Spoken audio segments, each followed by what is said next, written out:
Hi, my name is Anton, and I run as Marcus. Hi, I'm Julia, and I run as Witch's Cat. Hi, I'm Matt, and I run as Bear.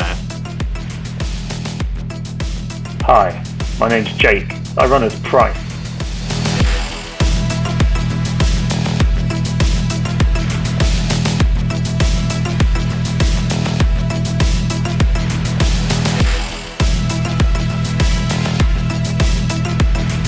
Welcome to London Underground.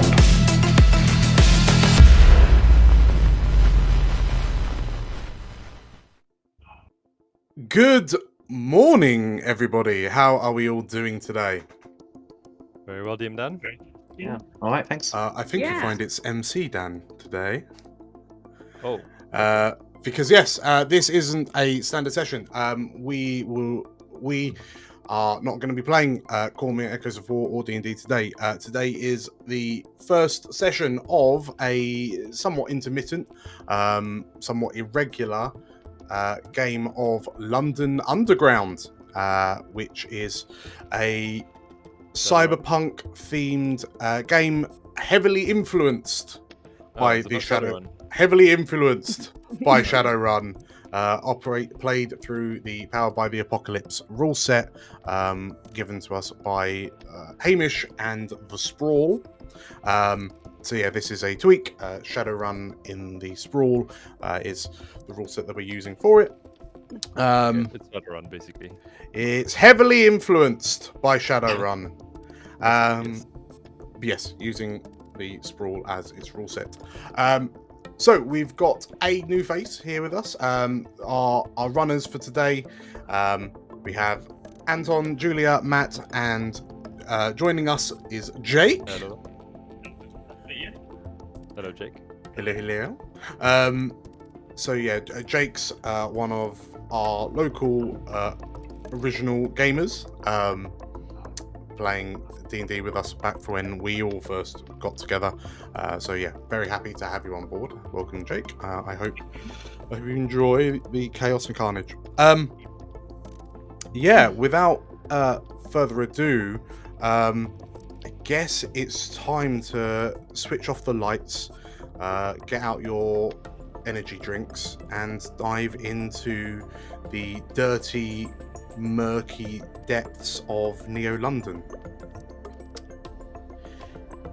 It has been 3 difficult months since the devastating attack on the Houses of Parliament behind me here at Westminster. And even now, as Neo-London recovers from the bloody carnage wrought by the insidious terrorists known as the Underground, vigils and memorials are still being left by family, friends, and colleagues of those slain in the cowardly bombing. Undaunted by the attack which claimed so many lives, including that of the man who had just been elected Mayor of Neo-London, Savinder Singh, the Blue Tree Corporation has been working tirelessly to see that the mastermind responsible for the attack, known only as Meridius, as well as his network of operatives known as Shadowrunners, are brought to justice. A spokesperson for Blue Tree recently announced several multi-billion-pound acquisitions across mainland Europe, which promise to help accelerate recovery across all metrics.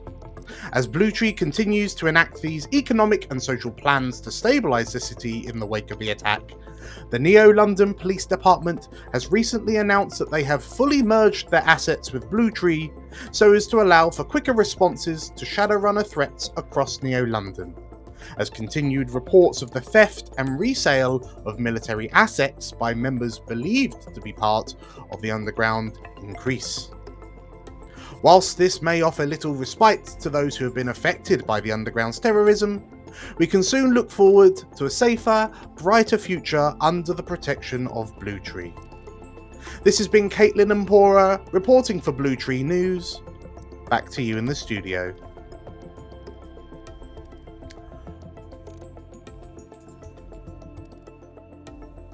With a grunt as you turn off the vid feed for the local news, who do we find sat on the old tattered sofa in front of the screen.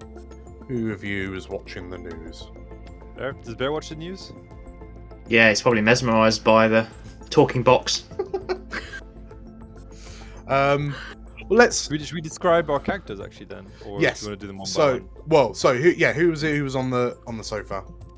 Yeah, Bear would be Okay. sat there glued to the screen. So, yeah, Matt, give us a description of Bear as you kind of grumpily look over your shoulder as someone else turns the TV off.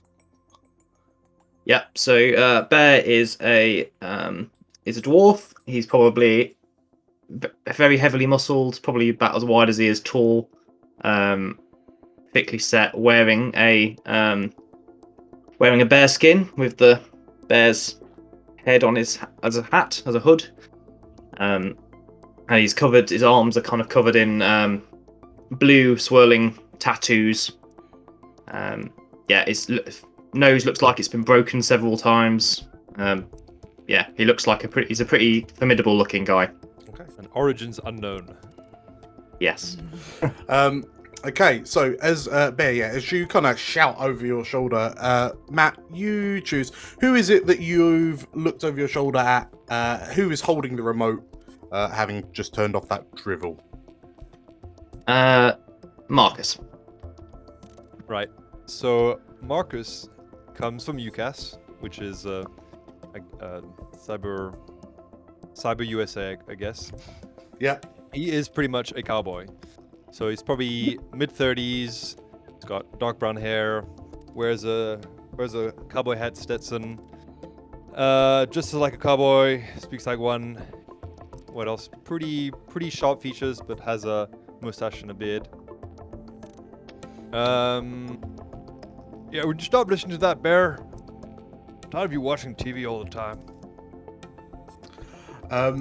Okay, so Marcus, as you chastise the snarling dwarf, between who is it that comes in and tells you off for being mean to poor Bear? It is Cat. Which is Cat. So known as Ellie. Yeah, Ellie is a young woman, a 20-year-old. Kind of tends to dress a bit kind of goth punk, like lots of dark clothes, dark makeup, and a bit of a sullen, sarcastic attitude most of the time. She's been a decker or a hacker for a few years now. Got started quite young as a result of losing one of her parents and her other parent kind of naffing off, basically. And she's been kind of left responsible for a relative, a younger brother, ever since. And so that's why she got into shadowrunning, just to sort of make ends meet, really. Yeah. She kind of wanders into the room with a sort of tapping on her deck and saying, "Stop arguing, you two. Don't be so mean to Bear." I'm just tired of being locked up in here, is all. We all are. And as the three of you talk, over in the corner, we find the last member of the team. Yeah, you find Price. He's got back to you originally because he's making a cup of tea for everyone, because that's a nice sort of thing that Price would do in these situations. He's got his trench coat nicely folded over the little table that we've got on the one chair for the family to sit round. Human, late 20s, early 30s.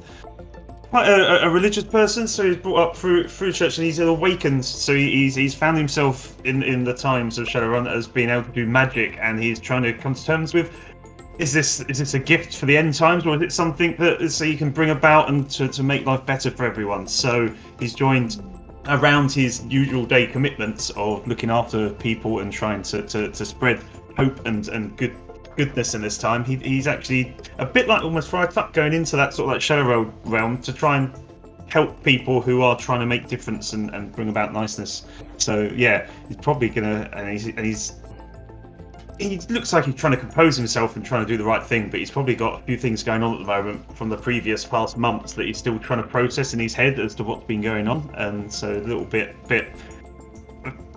twitch going on underneath the surface as to the world coming apart a bit. This is not right. Okay. Well, speaking of which, actually, if we quickly cycle back round, Matt, what playbook, what profession, if you could call it that, is Bear the dwarf? He is a killer adept, which is basically he's a brawler who relies on his physical strength, but also he is guided by the bear spirit, the voice in his head that he attributes to the bear skin that he wears, and that lends him additional sort of power. So it's not quite magic, I don't think, but he's spiritually guided. Yeah. Okay. Yeah. And Marcus, what is your profession? Marcus is a soldier. So he runs around, has guns and everything, but more specifically, he is very good at preparing missions and thereafter getting played. So it's all about organizing the mission. Okay. That's kind of his deal. Fantastic. And then, Julie, as you said, Witch's Cat, or Ellie, is a Decker, and Price is an awakened mage. So, yes, as the TV report, the news report informed you, it has been approximately 3 months. The four of you have spent some time running together in the past. You were once part of a organization, unofficial organization known as the Underground, which was a collective conglomeration of Shadowrunners within the London area, which was brought together by an individual known as Meridius, who you remember was a early to middle-aged man, kind of neat, tidy combs back, white hair, piercing silver eyes, Charismatic. very, very charismatic. And in your time working with the Underground, which operated out of London's now disused underground systems, like tunnels, you uncovered I suppose it would be a plot by an insidious faction known as Black Phoenix. In your relatively short time together, you kind of came toe-to-toe with Black Phoenix a few times, and culminating with that fateful day 3 months ago, which resulted in the bombing and utter annihilation of the Houses of Parliament at Westminster, in which the Tower of Westminster and its inhabitants, Big Ben, came crashing to the ground on Westminster Green, and where the newly elected mayor of Neo-London, Savinder Singh, was assassinated, you believe, by operatives of Black Phoenix, who you've discovered to be, for want of a better word, cybernetic.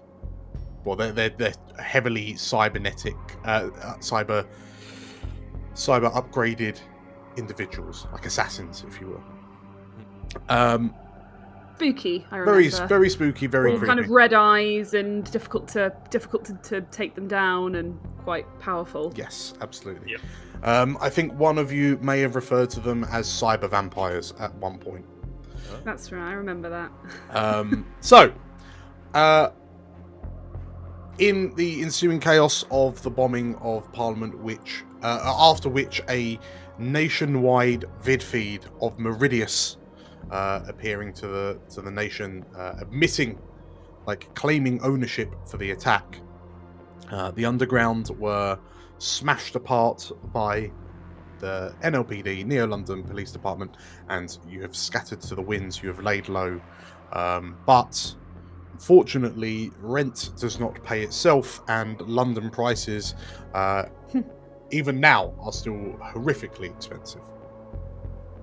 All the hipsters. Oh, yeah, the gentry, yeah. Yeah, So we've we've gone got- past gentrification, haven't we? And we're on the next stage. cyber gentry now. Yes. So, you have kind of all gathered together. Today is a special day because, Marcus, as your phone, your comlink screen lights up, and you see an incoming call, and the caller ID, for all intents and purposes, says Red, who you know to be a fellow runner from before the fall. Howdy, Marcus speaking. So, as you bring the phone up to your ear, the hologram pops up in front of you, and you see. You see. Yeah, Marcus doesn't do technology. He probably has the equivalent of like a Nokia. So, you see a small image of a red-haired woman wearing a red kind of fashionable coat. And yeah, as she appears, she looks, realizes that you've not got your video on, Marcus, and you see her roll her eyes because this guy just doesn't know how to use technology. Wait, hold on a minute. I know how to use this. Give me a second. Where's the button again? Ellie impatiently hits it for him. Okay. And then you see, so Red's face, like she opens her eyes, is startled a bit as Marcus, whoop, your face appears on her end, and yeah, she kind of sees you just off to the side, like slinking off to the side. Ellie, she kind of gives you a little wave, and morning, darlings, you all right? Yeah, I can't complain. Well, that's good, because I think I've got a bit of a job for you today, and I understand, if I remember rightly, you lot are down in the dumps a little bit, so I think this will... No, listen, we're really busy. I don't know if you know, but yeah, we've been at it every day. Uh-huh. He's looking at Bear on the couch, just chugging beer, probably. Yeah, you can see, like, Red's just kind of looking around the scene behind you, and she's just like, busy, eh? Yeah, so she looks at this scene, this picture of squalor that the four of you are currently living in, because that's all you can afford right now. And she says, well, here's the thing, I think I've got you a bit of a job, and I know you might not trust me when I say it, but it looks like it'd be a pretty easy one. Mr. Smith, he's a bit pressed for time, so well, I mean, the words that he said were he'll take anyone, but like it sounds like he's paying well for it. So, you know, I thought of you. Right. Yeah, we're anyone. So, they needed professionals, right? Sure. Much obliged. Sounds promising. Like she giggles to herself, and I'll sing you over the details.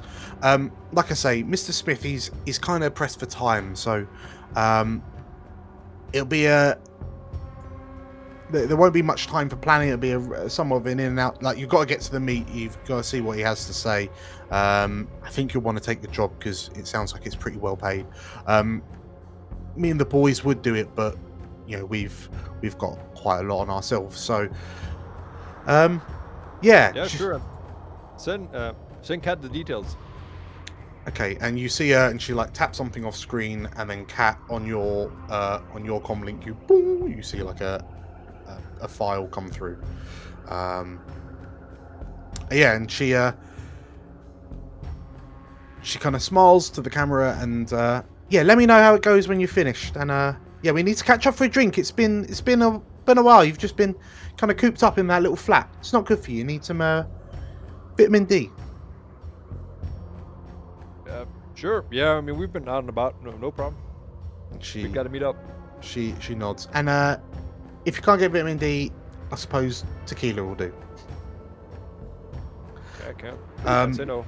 And then she goes, okay, right, well, I've got to go. I've got to dash. Okay, I'll, be safe. Have fun on this job. And, I'll catch you. Okay, bye. Thanks, Red. All right, see ya. She closes Okay. the link. How do I turn it off? She already closed the link, Marcus. Oh, all right, we're good. Okay. All right, so we're taking. Better not be another children's party. That was a real low point for us. Yeah, listen, I'm not doing the clown act again. Axes? Yeah, I ain't doing that. Yeah, I don't want to be the target of your axe throwing trick again. Thank you.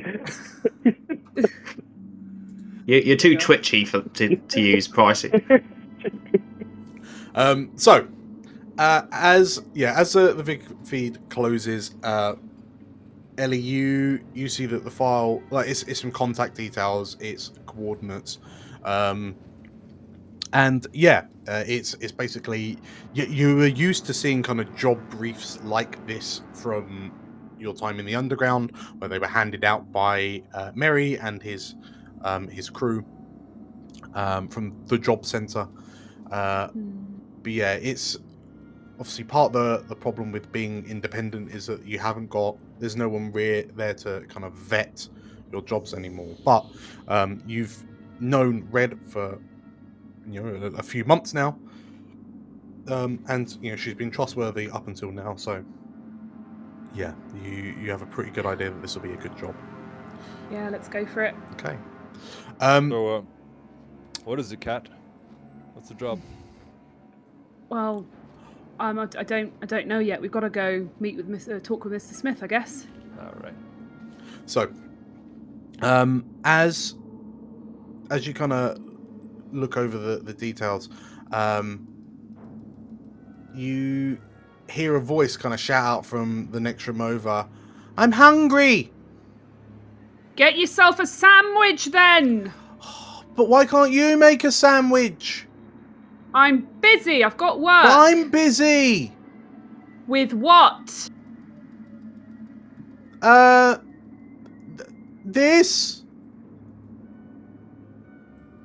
What's this? Come into the room, Josh! Fine. And Josh, your younger brother, who's probably what, like 12? I think he's more like 13, 14. Kind of comes in and he's on his comlink just kind of tapping away, just and he kind of rolls his eyes at you as he's kind of blink plonking away. You're on that game station again? Kids these days don't know how to I've told him. I mean, I'm not exactly the best example, and she sort of gestures to her deck. But maybe if you tell him a bit more, he'll bloody listen. Josh, you want to go hunting squirrels one day? We'll go in the park and we'll go hunting squirrels. That won't draw attention at all. Josh just kind of looks at you with this kind of sneer and like, what? Good eating. and like he doesn't say anything. He blows you off. He kind of goes to the fridge, and he just kind of gets out some bread. He gets out.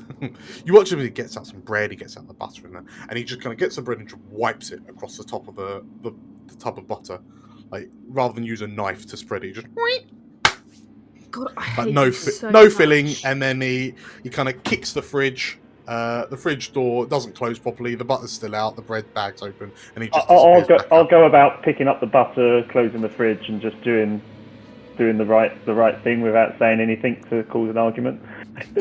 Like, sometimes I think we should just set him free in the city, like the wild animal he is. Like, God. As he's about to leave the room, he turns around and he's got a mouthful of just badly buttered bread, and he, I'm gonna be out long.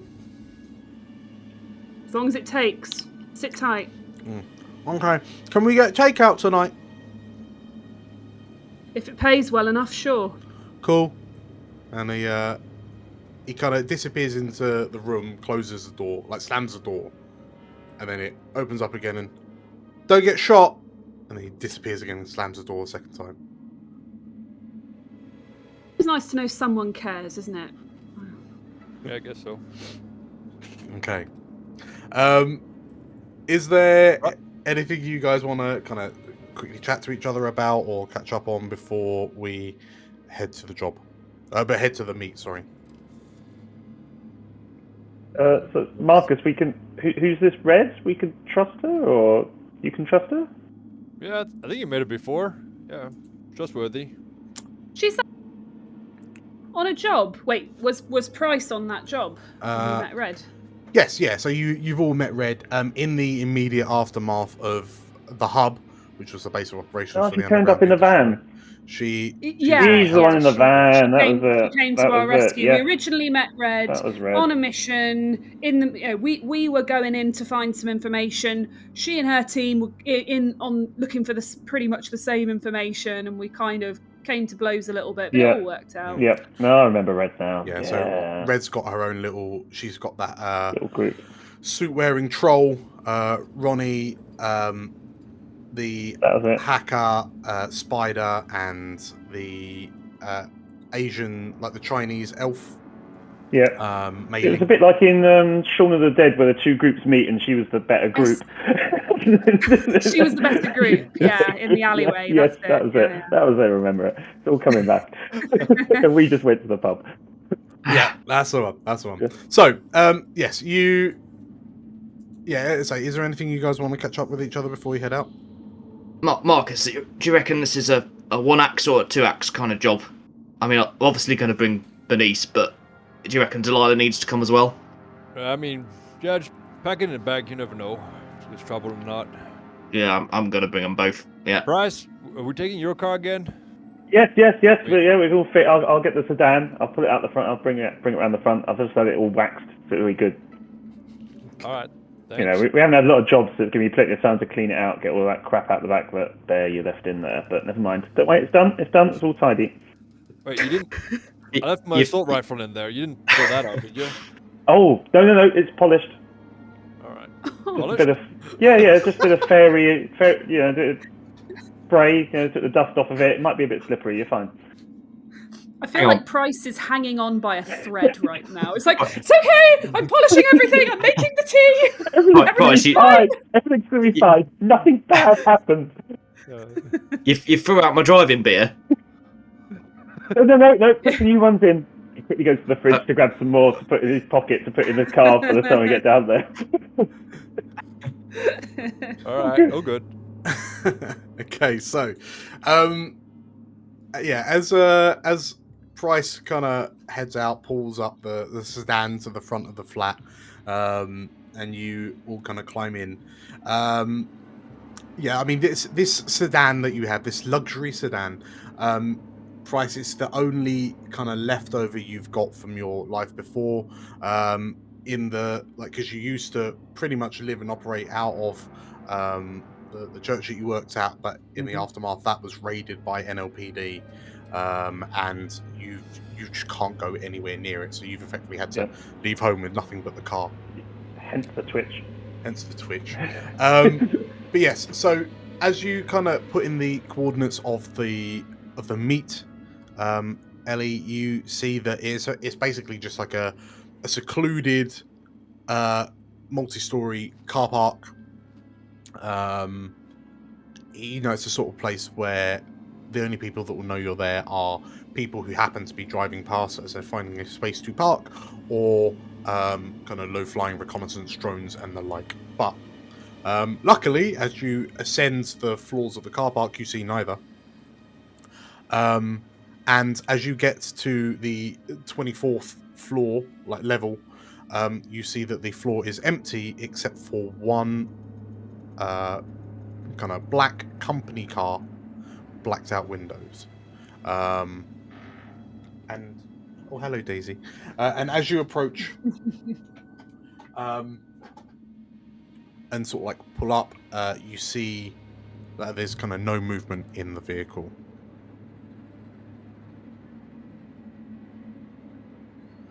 What do you do? Just flash the headlights. I think they do that to get people's attention. Okay. Doesn't Bear have thermographic vision? So he could Yeah, see I heat? do actually. Yeah. Okay, yeah. So Good idea. So yeah, Bear, as you like through your thermographic vision, you can see that the engine of the car ahead of you isn't warm, so clearly they've been here for a while. You you can see that you can just about make out through the bodywork. There are two kind of warm spots inside, and oh hello. And as you kind of all get out of the car, you watch as one of the company car doors opens, and a late middle-aged man steps out. And he kind of carries this sense. There's a sense of authority, a sense of confidence about him. Marcus, from your time working for Hades, Yes. Hades Macro Technology in America, you kind of recognize this kind of company man, this successful company man. Marcus will tip his hat and go, "Howdy." Okay.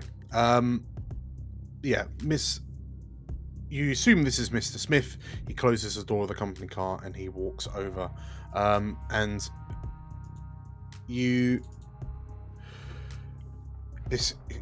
as he stands before you, you see him studying you all one by one. He pauses for a moment when he sees Bear. And yeah, from the silver streaks through his hair to the precise creases around his eyes, it's clear that Mr. Smith has this kind of cultivated look that's been designed almost to convey experience. Ellie, you notice, like, just from the hem of his sleeve, like the end of his sleeve, you can just about see the telltale sign that the hand is cybernetic.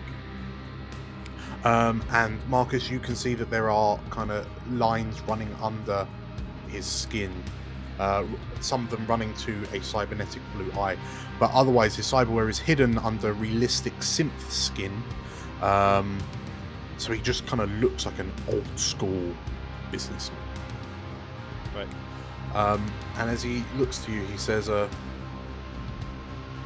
"Good evening. I understand you are the mutual friends that Red has spoken about." That's right. Very well. My name is Mr. Smith, and you are? We have a name? Should we just give our real names? Real names or runner names if you've got them. But Right, nice to meet you. Mr. Smith nods. I'm Bear. Charmed. Charles. Charles. Call me Cat. Good evening, Cat.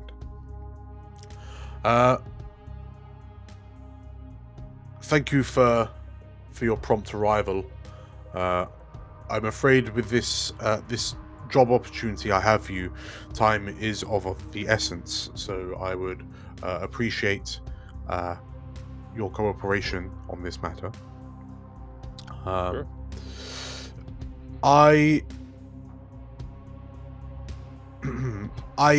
hope you have heard of the corporation known as Auga. Can't say I do. He looks around. I reckon, Ellie, you probably would have heard of it. So Auga. Yeah. Sounds like my thing. Well, yeah. So Auga is a somewhat new. You've seen some news about it. It's an up and coming corporation that recently set up shop in London, and like it was in the UK. But you don't really know much else about it. So yeah,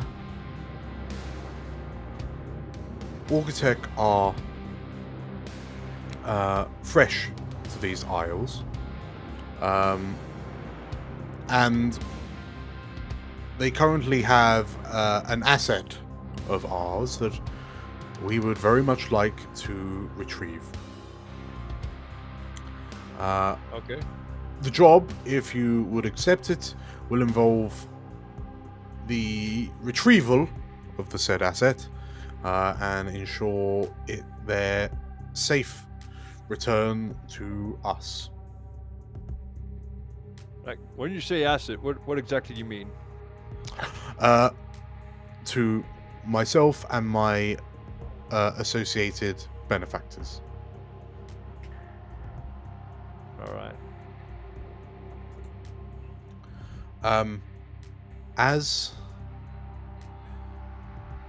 Yeah, that's pretty much it. So at this point, so during a get the job, you can ask questions. Mr. Smith will kind of give you answers. Eventually, there will come a point where, actually, who's taking the lead on this role, on this meeting? Marcus, Marcus. Yeah. Okay. Okay. your friend. Cool. So Marcus, if you open up your character sheet, Yes. and then you roll me a get the job move. So if you click on the icon, it should. Cool. Roll edge. Cool. Right. Here we go. Did that work? Did that not work? No, okay. Oh, there it is. Did I roll twice? No, that's it. Partial. Partial success. Cool. Okay. So, so between the four of you, you can choose one of those kind of outcomes, and then we'll feed that into the narrative of this job meet. So, Okay, so do we each choose one, or do we just? Just you, one. you get one. So, and Marcus, you've got the final say because you're the one kind of leading the negotiations. But yeah, so the employer can provide you useful information. The employer can provide you useful assets. The job pays well. The meeting doesn't attract attention, or the employer is identifiable. I want money. I'm all for information, to be honest, because I think he's been quite cagey. I need Yeah, more about the I think- asset. I think information is good, or gear perhaps. Nah, we can always buy gear. Because What? so intel and /gear are like tokens we can use later on, right? Yeah. They're like, Yeah. They're like story Things we'll bring into play Absolutely. during the job. Yeah. Or we could wing it. expendable. We Just can wing either it. go for intel or pay well. Bear, what do you want? What do you reckon, Bear? Yeah. I think, yeah, Matt would probably go intel, but I think Bear would go pay as well. Money. Yeah. So, just as an aside, the way payment works, kind of flashing forward, when you take a job, you stake your cred. So you're basically gambling. You can put forward 1, 2, or 3 cred, and if the mission goes well, you get double what you put in. If the job pays well, you get back triple. Oh shit! And obviously, if you fail if the mission fails, then you lose the cred. Let's go with intel. Let's go with intel, and we can get money later. Okay. Okay. Right. So we know that you're going to get some intel, so we can kind of work that in. But yes, Mr. Smith has outlined the very vague outline of this job. He wants you to retrieve an asset from Auga. Will they? Okay. Can they give us more information as to Yeah, absolutely. where the asset's located and What is? sort of the threat level? What is it as well? Are we picking up a piece of technology, some information? Like, what are we picking up? Yeah. Right. How heavy is it going to be? We're going to have to carry it over a shoulder or in a sack or. In a truck. Yeah.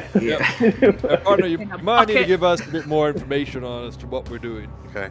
So yeah, Mr. Smith says the asset in question is an operative that was that I have been tasked with retrieving. This operative was performing a duty for us when they were apprehended by Auga, and they are due to be removed from the complex by Auga counter-espionage team. Somewhat soon. Hence why time is of the essence. So yes, we would like you to go in, retrieve our operative. ensure that their safety in the extraction.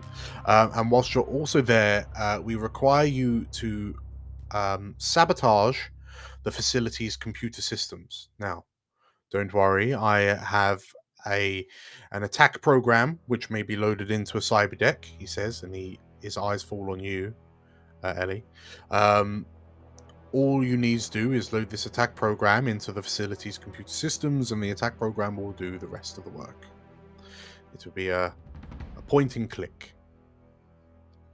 How do you spell Augitech? So Agritech? Augatech is spelled like this. Augatech. Right.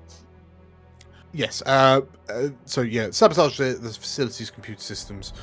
Point and click. Right. Do you know when this operative's going to be moved? Within the next 24 hours. So realistically, I would require you to head to the facility as soon as you can. Once Augatech's counter-espionage team retrieves our asset, picks up our asset, we will not be able to guarantee the safety of the said operative. And it would be a shame if the information held by the operative were to fall into the hands of a competitor. Right. Could you give us the identifiers of the operative? Know what they look like? The Mrs. Smith, like, you see his nostrils flare a little bit. And Are they a dwarf, troll, human, elf? I don't mind. Just gotta know. there's like a momentary grimace as you kind of ask him this question. And he kind of gives you a look, and the operative is an orc, for what it matters. All right. Pick up the orc. Smash the computer. Get out. Got it. If there's, so are you? Would you like to? I assume you're taking the job. Yes. Sure. Pays well enough. Marvelous. No, I don't have a choice. In which Oh case, yes. he hands out like he holds out the attack program that you can load into your cyber deck, and then he says to you, Here, Bear, this for you. included on that is some additional information which you may find useful for the run. Make sure you put it to good use. I patiently await your return upon success. All right. And with that, Works for me. he kind of tilts his head, he nods his head to you all, and then he just kind of pulls his waistcoat, fiddles with his buttons a little bit, opens the door of the car, gets in, but doesn't look at you, doesn't say any more, and then the car slowly glides away. So, Marcus, where are we taking your friend to once we've found him? I'm sure it's on the stick. Put it on there. Oh, okay. So, when you have taken this job, first of all, everyone declare how much cred you are staking on this job. So, as I say, you can put forward 1 to 3 cred. If you put 3 cred forward, you will draw more attention to. Yeah, we basically got up like 1 threat level. Yeah. So here's the thing. It might be interesting as like a game mechanic that one of us decides to bet 3 each time. Because if we do all 4 of us at the same time, it's gonna be chaos. But maybe we can just have one person bet 3, and then we advance the threat clock, and then we kind of go as a round. Well, So I guess you bet depending on how confident your character feels about the job, right? yeah. So this sounds pretty easy to bear. Like, go in, grab an orc, smash a computer. He does that all the time accidentally. Don't smash the computer. I need to be able to load the program. Right, shoot the computer. Got it. No. I thought I was our attack program. Why do we need another one? Yeah, This is the attack program that messes up all the tiny numbers that live in the computer that you can't just smash them. So that's why we need a second small one, because you can't get in the computer, but this one can. Well, yeah. Imagine a little Wait. there in the computer. There's axes. Little Wreck-It Ralph. I'm going with 1 because last time we just went into an office to just upload something and find someone, it all went horribly wrong. It really did. Even in Ellie's pride, going. Yeah. Yeah. 1. Ellie's going for a 2. She's pretty confident in her role in all this. Okay. Should I bid? I'll bid 2 for the first run, and then we'll see if See how we go. start bidding 3s maybe and go crazy. Yeah. So, So is that the mission clock that gets hot if we're bidding high? Yes, correct. Yeah, if above 3, Okay. it goes forward one clock. If it gets to the end, we fail the mission, don't we? yes. Yes, everything goes. Everything goes horribly wrong. Okay. Heavily armed guards appear and shoot us to shreds. Yeah. Yeah. So, Every yeah. session. Yeah. So wow. you're absolutely right. As you can see on screen, there are a number of clocks, like doomsday clocks, that start at noon and work their way up to midnight. If a clock hits midnight, then bad stuff happens. If it is your harm clock, that is a representation of your health and well-being. Legwork and action clocks, they are specific to the missions. They kind of are an indication of how close to your cover or the mission being blown you are. You'll also notice that there are corporation clocks, and there are 5 corporations in play in this session. Because of the actions of the Westminster attack 3 months ago, Blue Tree are on relatively high alert. So you notice that Blue Tree are already at 6 o'clock on their clock. So as you do more stuff, as you become more kind of publicly known, you'll find that clocks go up. You can make steps to reduce clocks, but it's costly to do so. So for every player that stakes 3 credit on a job, the legwork or action clock advance the action clock by 1 first, then the legwork clock, and then you continue to alternate. So sorry, how much credit is Bear staking? Oh, well, I think it was going to be 3, but I think after Kat's explained that it's not quite as simple as just smashing the desktop to pieces. He knows that she knows more about this stuff than he does, so he'll go back down to 2. Okay, so going down top to bottom, we've got 2, 2, 2, 1. Yeah. Sure. Cool. Okay, so this doesn't draw any kind of additional attention. yeah. So We just have to remove from our inventory the cred we spend, like it's gone It's gone. basically. yeah. And So cred is like an amalgamation of like money, reputation, and like yeah. contacts and stuff basically. Absolutely correct. So, with the job in hand, you now, you're now able to head home and begin your legwork phase. So, what you know is what you know, but there is presumably more stuff to learn. So, if we start from the top down, so Marcus, what are you thinking of doing for the preparation for the legwork? So I've got a move which is called I love it when a plan comes together. So this is a soldier move. And it says at the start of the mission, roll edge. So is this the start of mission or not yet? So, okay, if you're... Yeah. Oh, okay. You've already rolled it. Sorry, I thought it was going to post what it does. No, that's fine. Okay, so that's just to show what it is. So when we have a plan to come together, then we can roll that. So this will be the last thing. This will be the end of the legwork phase. But it advances the legwork clock if you screw it up. Yeah. So so yeah, when you have a plan, because you've got to start telling people what the plan is to do it, and we don't know what that is yet. Okay, but I get 1 hold. Okay. Okay, so First things first, Marcus will definitely go scout the building.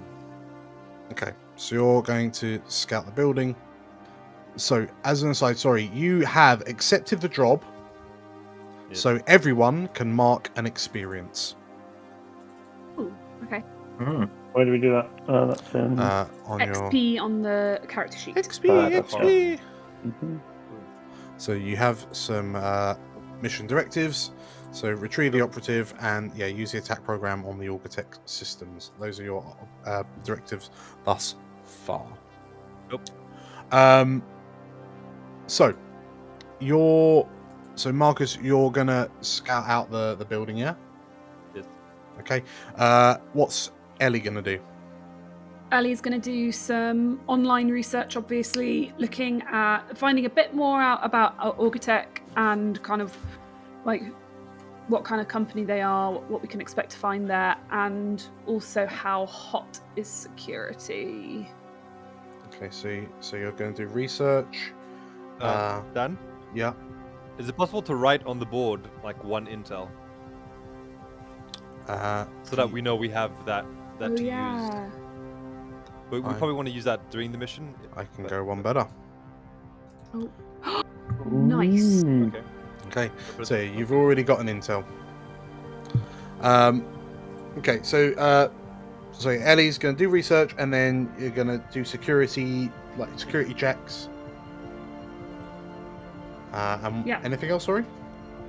Oh, no. Find out about Augatech, figure out what security's like. Maybe see if I can get a floor plan of the building so that we can start guessing where our asset might be being held. Yeah, so things like the floor plan, that could be a reward that's for sort the of- research. Yeah. Cool. Bear. Yeah, so Bear is going to call on his contact Ferret, who is the sort of low life that pulled him out of the dustbin behind the noodle shop where he woke up.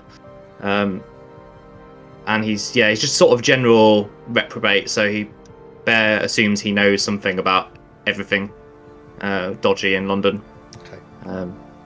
Okay, so you're going to approach Ferret and Yeah. Price. I thought I might try and see, talk to some of the actual staff. Actually get friendly with someone who might be in the building and corporation. So even if it's just seeing where they generally go for their coffee or where they go out for the day, and just slowly wingle my way into just being that nice, friendly local person who gets to know them all. Are you going to meet them at Costa of Starbucks? Yeah. Just So be like, hi. a bit of manipulation and assessing the sort of like situation for that. Even if it's just getting in with like the cleaner people, the ones who just generally have general access to the building in different areas to contacts inside. Nice. Okay. Mm-hmm. So, in which case we've got some plans here. So, first off, because I think it'll affect kind of everyone else. Ellie. Yes. So you're wanting to do some research into Augatech. Is there anything in particular that Ellie is kind of targeting? Because is it like any particular bits about Augatech, or are you just kind of getting a general gist of Augatech, or Like, first of all, it will be general gist. Who is Augatech? What are they working on? Sort of that's sort of known about generally. Then it will be kind of more specifics, things like their security, like floor plan of the building. That's the kind of stuff I'm aiming to get to. sure? Hopefully. Okay. In which case, if you open up your character sheet and if you could roll me a research as you jump onto the matrix, the public matrix, and start kind of looking around initially. I'm just looking for the research move in my list of moves. There it is. So this is a mind roll. Mhm. Okay. So if you click on the Do icon, do you... I need to ask a question first, I think. It says ask a question from the list below and roll mind. So roll and then you can ask the questions. Oh, okay. Yeah. Oh boy. It's Oh. a 5. Okay. Oh. MC will answer your question and make a move. So, Dan, we roll 2d6, right? And Yeah. Above a 7 is a success, or parts So, for success. yeah, so I can't believe I rolled a 1 and a 2. I've got +2 to this And, roll. I've still only got a 5. And the So- average should be. So yeah, the Yeah. mechanics are a 10 plus is like a strong success. A 7 to 9 on 2d6 is like a partial success or partial failure, depending how you want to look at it. And then 6 or less is a complication.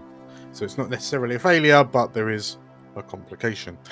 So, Ellie, as you do your research, what is your what is the question you guess want to ask? the question would be something like, how secure is this place, this Augutech building Sure. Okay. that we're hitting? So in which case, as you kind of do your research, and so you start on the in the public domains, right? So there's nothing wrong there. So what you discover is that Augutech, which confirms your suspicions from earlier, they are an up and coming corporation. They operate in the competitive cybernetic vision enhancement market. Right. This facility that presumably is the one that you're going to be raiding is the first in the UK. It is based in kind of outer edge London, and I mean, because of it, like, it's going to take a fair while to get to it, but yeah, so yeah, you can't spend too much time kind of sniffing about, especially if like you've seen that Marcus is going to scout it out, and you know that Price wants to go schmooze with the staff. So by the time Marcus gets there, comes back, goes there, comes back, like, it's gonna take a while. So, Okay. in the public headlines, you also see that last month, Augutech made headlines as a defendant in a class action lawsuit against them. The lawsuit alleged that they deliberately released damaging optics into the market, and there were a number of looking at it pretty nasty looking injuries from people whose eyes caught fire for all intents and purposes. Oh, good lord. Worst version of Nokia phone. Yeah, fortunately didn't kill them. Right. Uh, Nasty. And so yeah, you see that lawsuit. They were defendant. It's not really. That's still kind of up in the air. It's probably kind of been settled out of court a little bit. Like some of the complaints have just kind of fallen out. But you know, opinion towards Augutech is low. Stocks have dropped quite significantly. The value of Augutech has kind of plummeted. Okay. To know. So the facility itself, you can see from its public records, the facility is a small lab in an industrial park near the motorway, one of the outer motorways. And looking at the picture of it, it's kind of the building has been photographed, probably edited, to look like this kind of serene, this quaint little building, and there's kind of lush grasses that kind of roll around it in kind of all directions. I'm sure it's gorgeous. Absolutely. Definitely not on an industrial estate somewhere. So that's what you get from like the public stuff. As you go in a bit deeper, as you go into like the proper Matrix and start kind of going into the secret stuff, you like effectively when you jump on the Shadowrunner networks and whatnot. Yeah. I mean, I could probably even contact my my Matrix contact about it, couldn't I? Yeah. I don't know. I don't know. Maybe. Yeah. Okay. Well, yeah. We'll have a look at that. So, Yeah.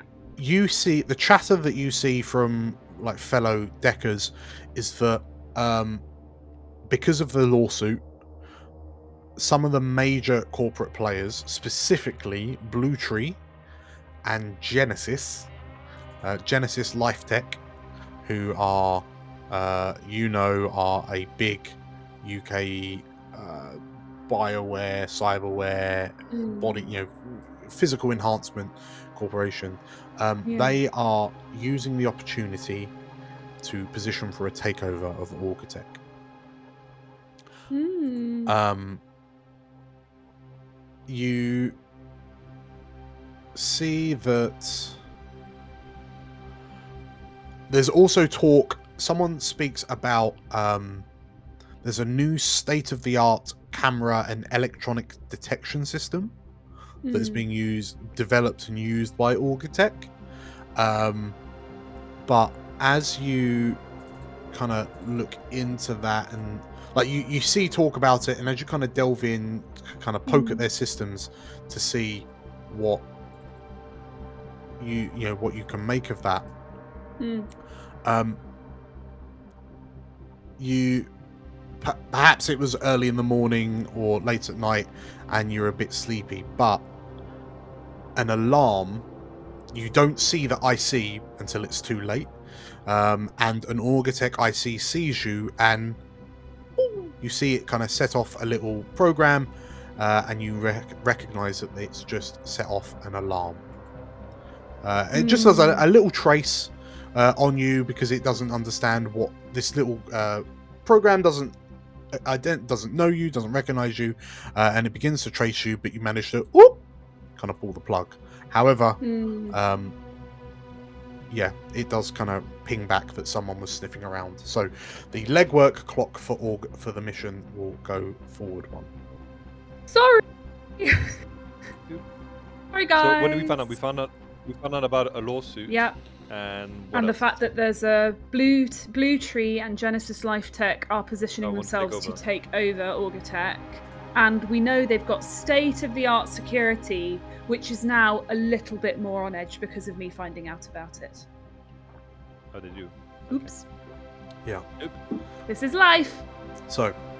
Shadowrunner life. Yeah. So, with that in mind, let's jump to Bear. So you're looking to contact Ferret. Yeah, I'm basically trying to search, the alley where he found me, because I know he roots through the bins there sometimes, but all the sort of shady spots nearby where I've found him in the past. Yeah. Okay. So, tell you what, if you open up your sheet and you roll me a hit the street. Yes. What race is Ferret? He is a human. I was just thinking though, would I? Because I'm guessing I would have made some dwarven contacts who might have sort of adopted me as this odd. So here's the thing: if you're gonna use Ferret, then that's already done. Like we brought Ferret over from our previous campaign. If you want to introduce a new dwarven contact to the narrative, we have the ability, so you can actually create a contact. I was more just thinking in order to find Ferret, I might ask around. Okay. A couple of dwarves that I know. They don't have to sort of be named people, but just. Okay, so yeah, at the bottom of your character sheet, you have got a move called Declare a Contact, and that will, it allows you to create a brand new contact with which if you're talking to someone we haven't discovered yet, then you have to declare the contact, and then we create them now. Okay. So how do I actually roll it? So in your character sheet, so are you going to go look for some dwarves first? No, I'll just go to look for Ferret. Okay. Yeah. So in which case, if you roll hit the street. And how do I actually roll it? I can see it in my character sheet. But... click on the icon. Okay. Okay. So, you have rolled a partial success. So you can choose. You have to choose. So you're going to get the information. We know that much. You need to choose 2 complications from the list. Your request is going to cost you extra. Your request is going to take some time to put together. Your request is going to attract unwanted attention, complications, or consequences. Or your contact needs you to help them out with something.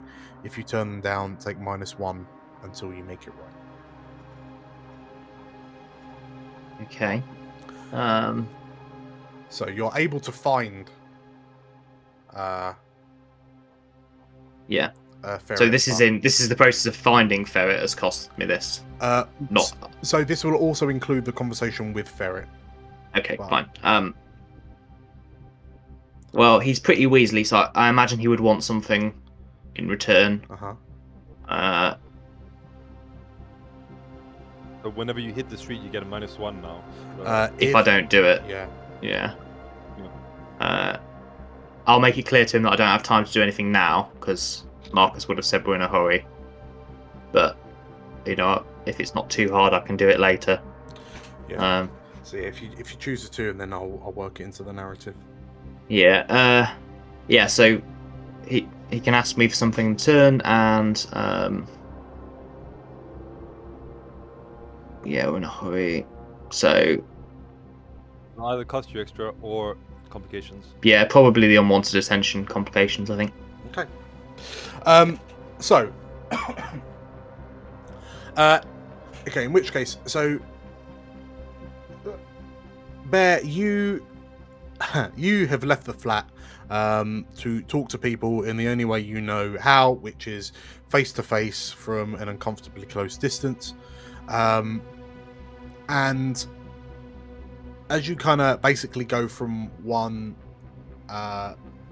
tip, one dump to another, just kind of looking around for this disgusting little man,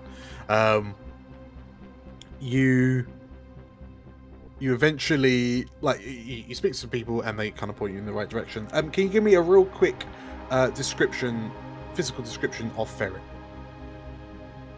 Yeah.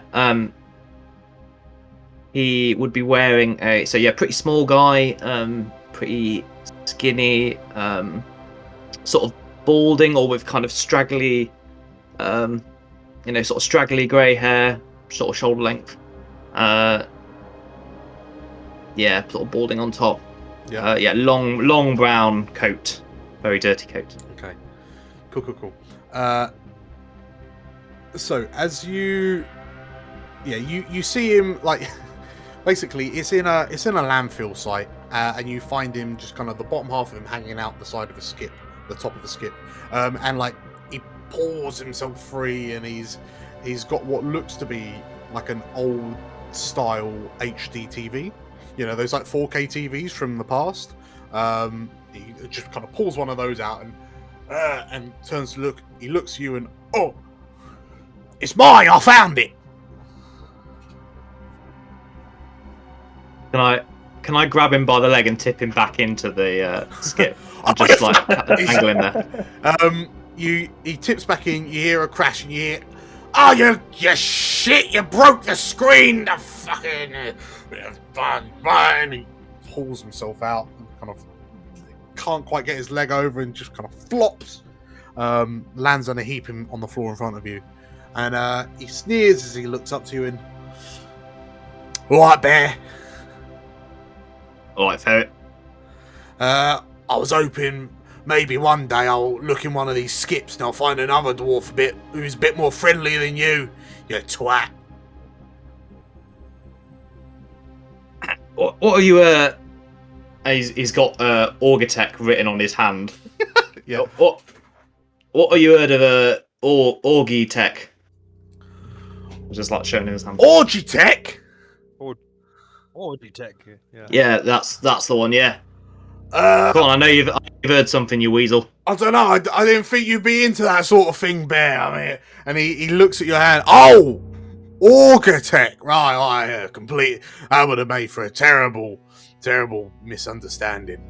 Yeah, Auga tech. They're and he rubs his face and he's just kind of smearing bin juice across his chin. Yeah, I think they're them new up and comers up near the orbital. They yeah, they're alright. They I think they got in trouble. They were like setting people's heads on fire and stuff. But what is it you needing? What are you trying to find out? Well, some friends and I need to get in. How hard would that be, Ferret? Well, it depends on if you're all supposed to be there or not. Let's assume we ain't. Right, well, I mean, from what I understand,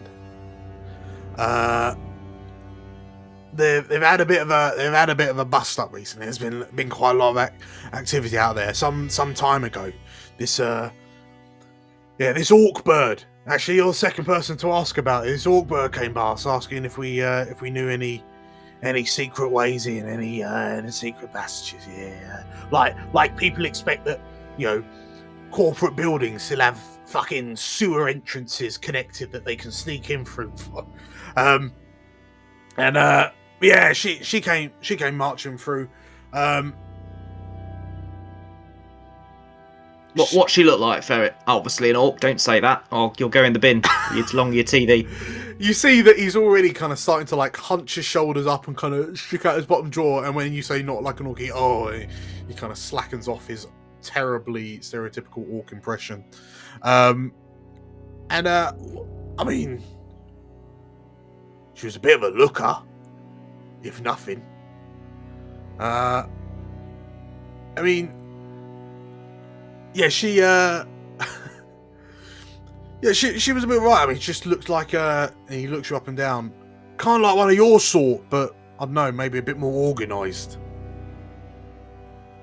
Looked like she was rolling in that corporate paycheck, if you know what I mean. Right. What did you tell her? Well, I mean, I gave her a few ways in, you know, told her about some of the shift patterns as far as we understand it, but I'm gonna actually turn the table, because Ferret's answer is going to depend on what this operative told him about her mission. So, Matt, what was the operative supposed to do when they reached the Augatech servers?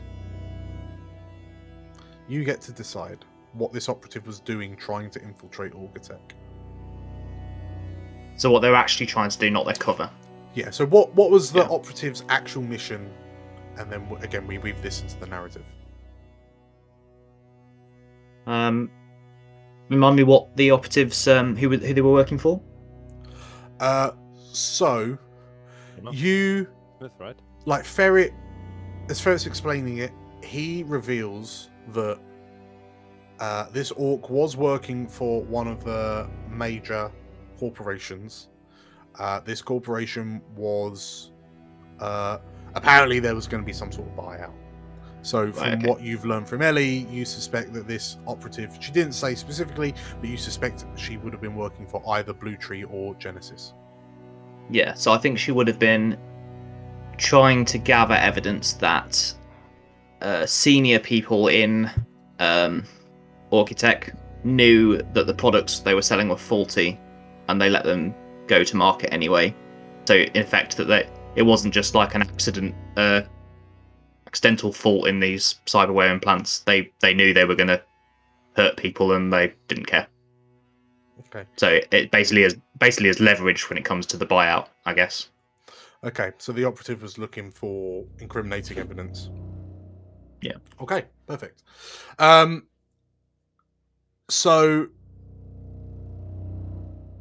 yeah, Ferret turns and says, yeah, so, yeah, when she told us that she was after some dirt on Augatech, I told her that Stinky Dave used to moonlight as one of their cleaners. And kind of ironic for Dave, isn't it? yeah, I know. He tries though. Bless him. It's genetic, you see.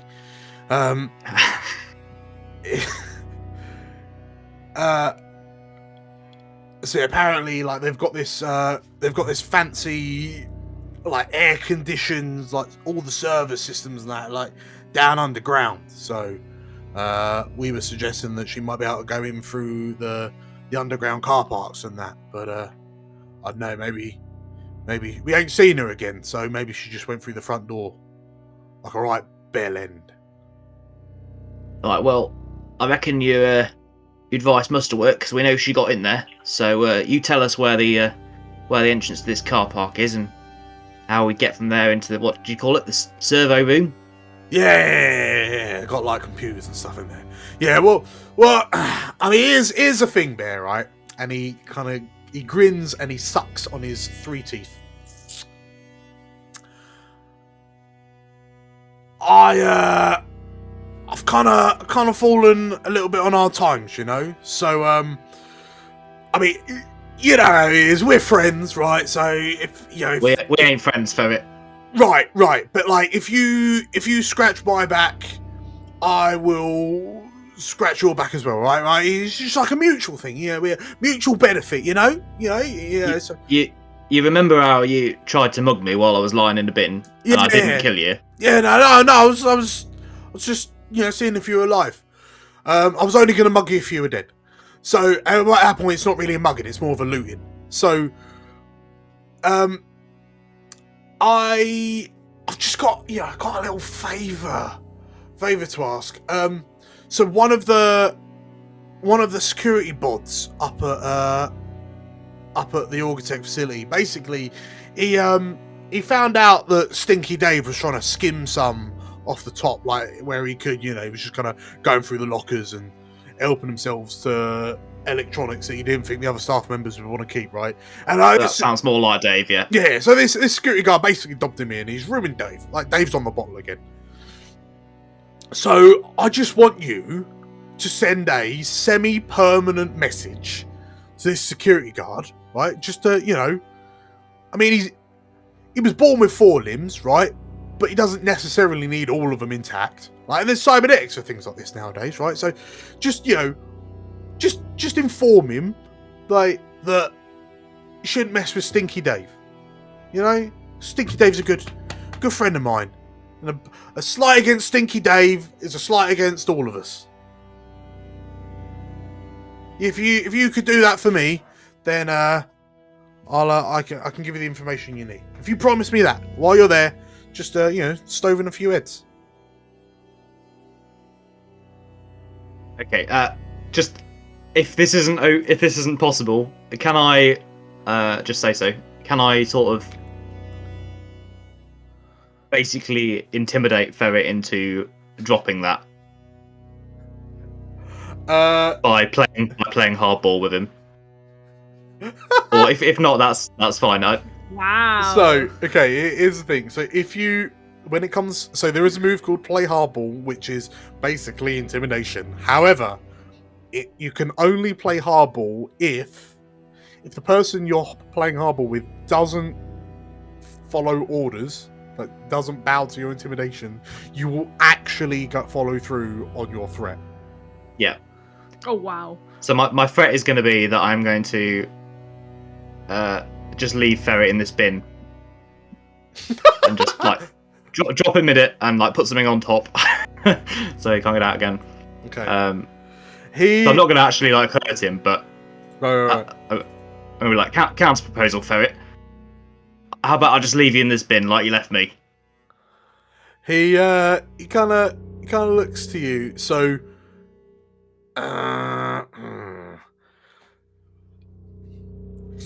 yeah, roll me play hardball.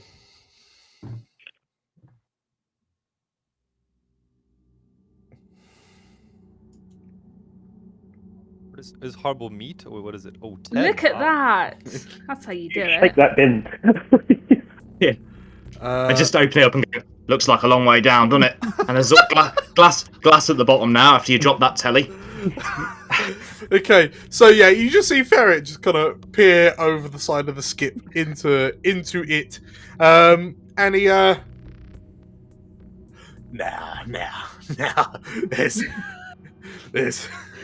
there's no need for violence now, is there? Unless it's against that plebeian that stinged off Stinky Dave, right? So I think I jumbled up my words. It's more of a polite request, if it's within your power to put a few dents in this guy's helmet, then Yeah, I will be more than happy. But yeah, if you're busy, then yeah, we can let bygones be bygones. I'm sure Stinky Dave can get over it. Yeah, yeah, no, Yeah, he's a Yeah. big lad. He can fight his own battles, can't he? Ferry? right.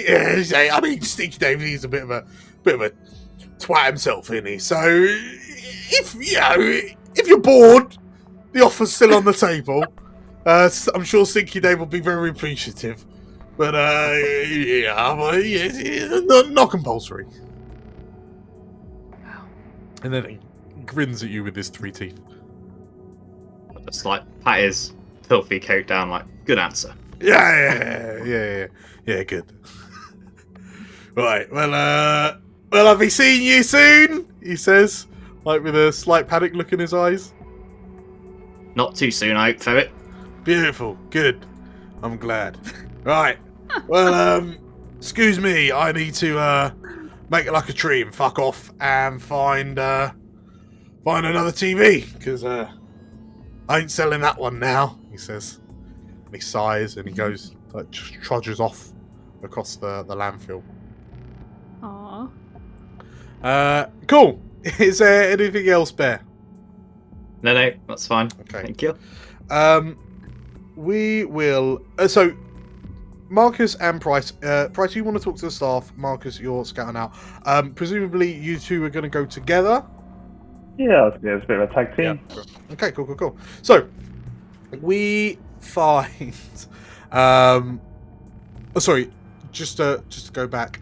When you're, Bear, as you kind of leave the landfill, with the information that Ferret said that there's some sort of service entrance through the underground car parks. You notice, just for a fleet moment, like you see that there is a group of, like, amongst all the people. Yeah, there's all these kind of bedraggled people kind of stood around, right? Just kind of keeping warm around dumpster fire, like bin fires and things like that. But you notice that there is a group of hooded individuals that are kind of apart from everyone else, that seem to be watching you. Like they're not being overtly discreet, but they're not making their presence known. But you manage to spot them, and sort of like they study you for a moment, and you swear you see a flicker of like red light from under one of their hoods, and there's a glint of chrome from the end of one of their sleeves. And like when these two individuals see you kind of staring over at them, you see them turn their heads, they say something to one another, and they just kind of disappear into the shadows. And Bear is not to know, but a threat clock advances. Oh.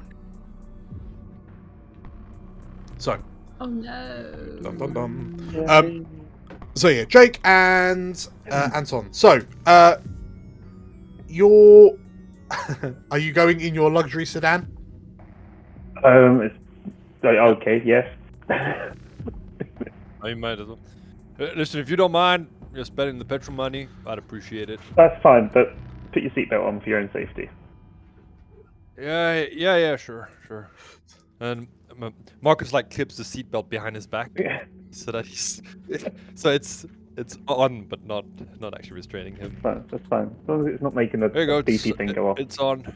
Cool. Yeah. So hang on, let me just update the mission log. We have an accident and I die. So yeah, so you discover there's easier access through the underground car park, and also Ellie found out that there's potential buyout. Attempt. Cool. Whoop, there we go. So, yeah, as you kind of drive, like leave the central inner near London, and start to head towards the north. I guess it'd be the northwest corner. of London, which are kind of very sprawled out. You can see, like, you follow the instructions given to you by given to you by Ellie. And are you kind of parking nearby and then kind of walking the rest of the way, or are you actually going to roll up into, in effect, Auga Tech's car park? I think we'd probably park and walk. Okay, cool. Yeah. So, yeah, as you approach, so it's less urban. It's certainly less urban out here, which isn't saying much. I mean, it's still a grimy, polluted mess. But Where is it located in London? it's like northwest, very kind of northwest. Okay. Pretty much the outskirts of London. Oh, okay. So, yeah, as you approach, you notice that the main building, it's a relatively simple, elegant shape. It's not kind of elaborate and bold like the corporation buildings from kind of central city. But Marcus, as you approach, one thing you notice is that the building has clear sight lines in all directions. Okay. And there's a field of attractively groomed and low-profile native grasses around that just kind of to give it this kind of idyllic kind of look, as long as you don't turn your head too far either way to see what flanks it either side. Okay. How many levels, floors? So there's about 7 or 8 floors, and looking, I mean, what time of the day are you two going? Oh, The time of day people grab coffee, so morning. yeah, morning time, yeah. 'Cause there'll be loads of people around that won't walking around, still going to work. So it's not like out of a usual commuter time. Sure. Okay. Yeah. So in which case, you roll up in the morning.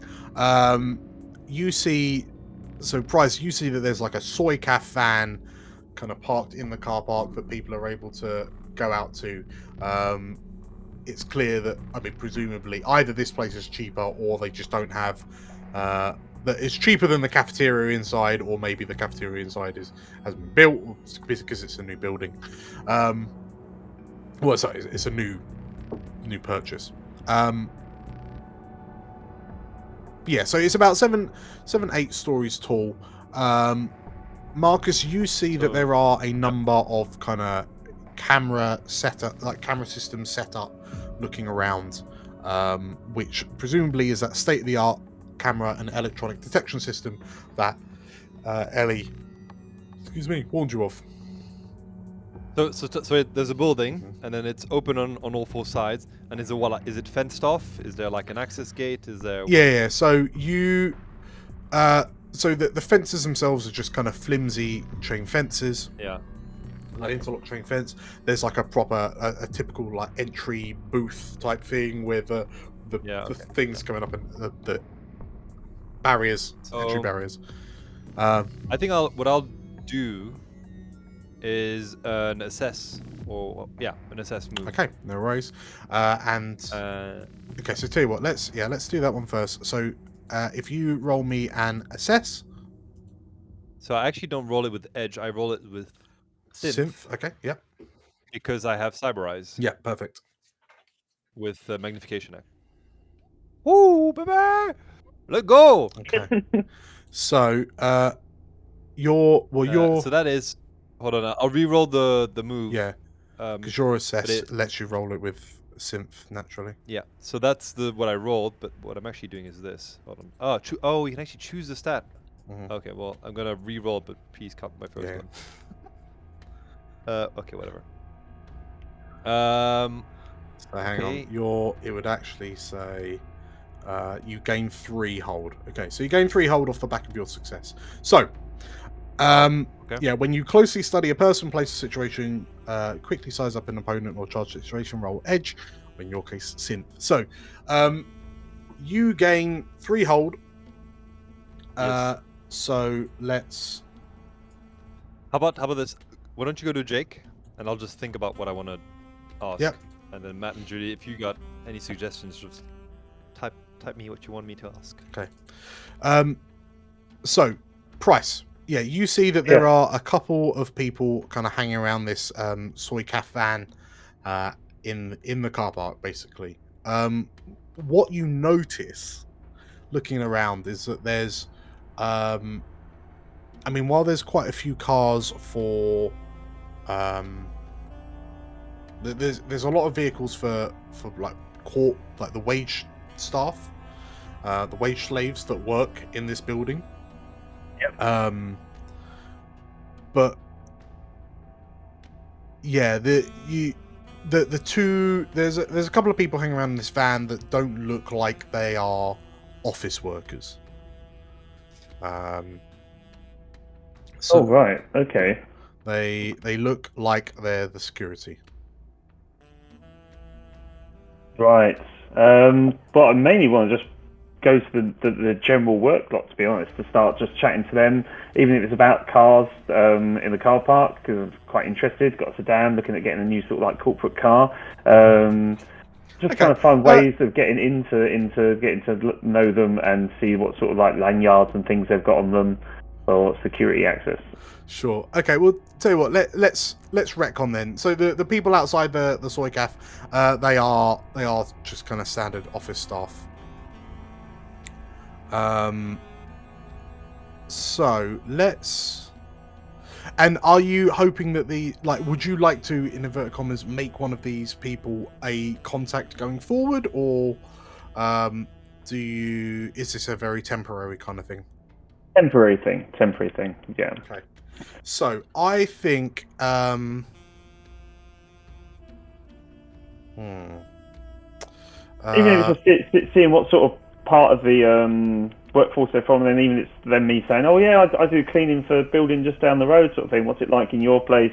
What sort of things have they got you doing at the moment? Extra security measures stepping up. We've got some problems down our end, and just trying to find out what's happening internally from their point of view. I'm going to ask for a fast talk. Okay. We're not going to use those normal effects. If you basically get it successfully, then you may choose. You basically if you roll a 7+ or a partial or full success, then you can use research and you'll get a +1. With my fast talk, I use my magic skill for that. Yeah. So, Oh, sweet. did I click it? Let me click it. So if you click on the little icon. It's the icon. That's what it is. Okay, cool. Ooh, okay. So when you try to convince something you do with promise it. Okay, no. So I'll ignore that countdown clock. So as you step forward, there's two kind of officers, like office workers, who kind of look at you as you approach. You see them kind of roll their eyes because they've seen your sort, and they kind of do that fake smile at you as you approach. Afternoon, evening. How you all doing today? Yeah, good. They say. It's a guy and a woman, and they just they're sipping from their plastic cups. Lovely day to be out of the office, get a bit of fresh air, isn't it? Do you work here? The two of them look at each other a bit bemused, and they decide to play ball. And are you new here? Yeah, fairly new. Always in around to meet new people as well. So good to see you. My name's Price. Who are you? Put your hand out, just shake them. Actually, hold your hand out. They kind of look at each other a bit confused, and they slowly reach out and shake your hands. The man kind of nods. My name's Shane. Hi, Shane. Nice to meet you there, Shane. And it's a lovely name. And the woman blinks a few times. I'm Chantel. Shane and Chantel. Lovely. You been together long in the company? He has, but I only recently joined. Actually, it's a bit grueling stuff, isn't it? All that orientation stuff. Yeah, and like you can see that they're trying to say things, but like you keep all going. Keep going at it. Just keep going at it. Not stopping. Okay, so yeah, do you want to are you going to effectively get the benefits of research or assess? What do we need more of? I suppose because you didn't really want to say just more revealing knowledge of what's happening inside and sort of just general work patterns. Like, do they actually have loads of staff who go in at different times of the night? Like, would it be strange if people clocked in at that time in the evening, or is there more of a 9 till 5 system of work? Like, how, to get access to this building, are we going to have to pose as more workers for a plausible excuse, or more for auxiliary workforce, if that makes sense? What's the best way for cover if we're found out in there in the evening, or Sure. why would we need to be in there at that time? Sure. Okay. In which case, yeah, give me a research, and as I say, we'll add +1 to it, so it's an 8. So, you get an intel from Shane and Chantel. Sweet. So you get an intel, and what you get to spend that intel. You either get to ask now, or like, we can use it now or use it later. But yeah, you're asking a question. Which of those questions do you want to ask? They'll answer it, and then you get to take the intel going forward. Well, that's confirmed. It sounds like a quiz show. Now I'm thinking, we're looking for this person, so I think price would be more direct, sort of like where we'd find whether more like the secure areas for holding unwanted people who have got like security breaches. Right. Okay. So where would I find blank? Yes. Where would I find the person that was infiltrating your offices? where if people are being caught doing unwanted things, where they tend to be like just put aside for the time being. Sure. Okay. So as you wear down Shane and Chantel with your bombard Happiness. of optimism, Is it kind of like you go up to them, you're like, you're annoying them so much that they're contemplating locking you up, and you're like, no, but where would you lock me up if I were to? Yeah, well, even if it's getting along those lines of like, do you hear what happened to Shane the other day? And he's like, yeah, he got taken away by security. Yeah, where did they put him? They took him that place down there, didn't they? And yeah, they're just filling in the blanks as we're going, just for those. It's just like the most efficient HR employee, drilling you for information. Right. Well, I mean, that's pretty much how it works. So, yeah, basically, Shane tells you that, yeah, there was a bit of a commotion. There was a security breach, about a week ago. No, a few days ago. Sorry. Yeah, I was off that day. What happened? So, yeah, well. So basically, it sounds like someone broke in and was trying to get onto the systems, but First time that's happened, isn't it? Cool. They luckily they were caught by the security, which is kind of surprising because there's not very many of them. But yeah, it's apparently lucky for them. Apparently, they're being kept up on the top floor of the facility, up in one of the executive offices. Nice.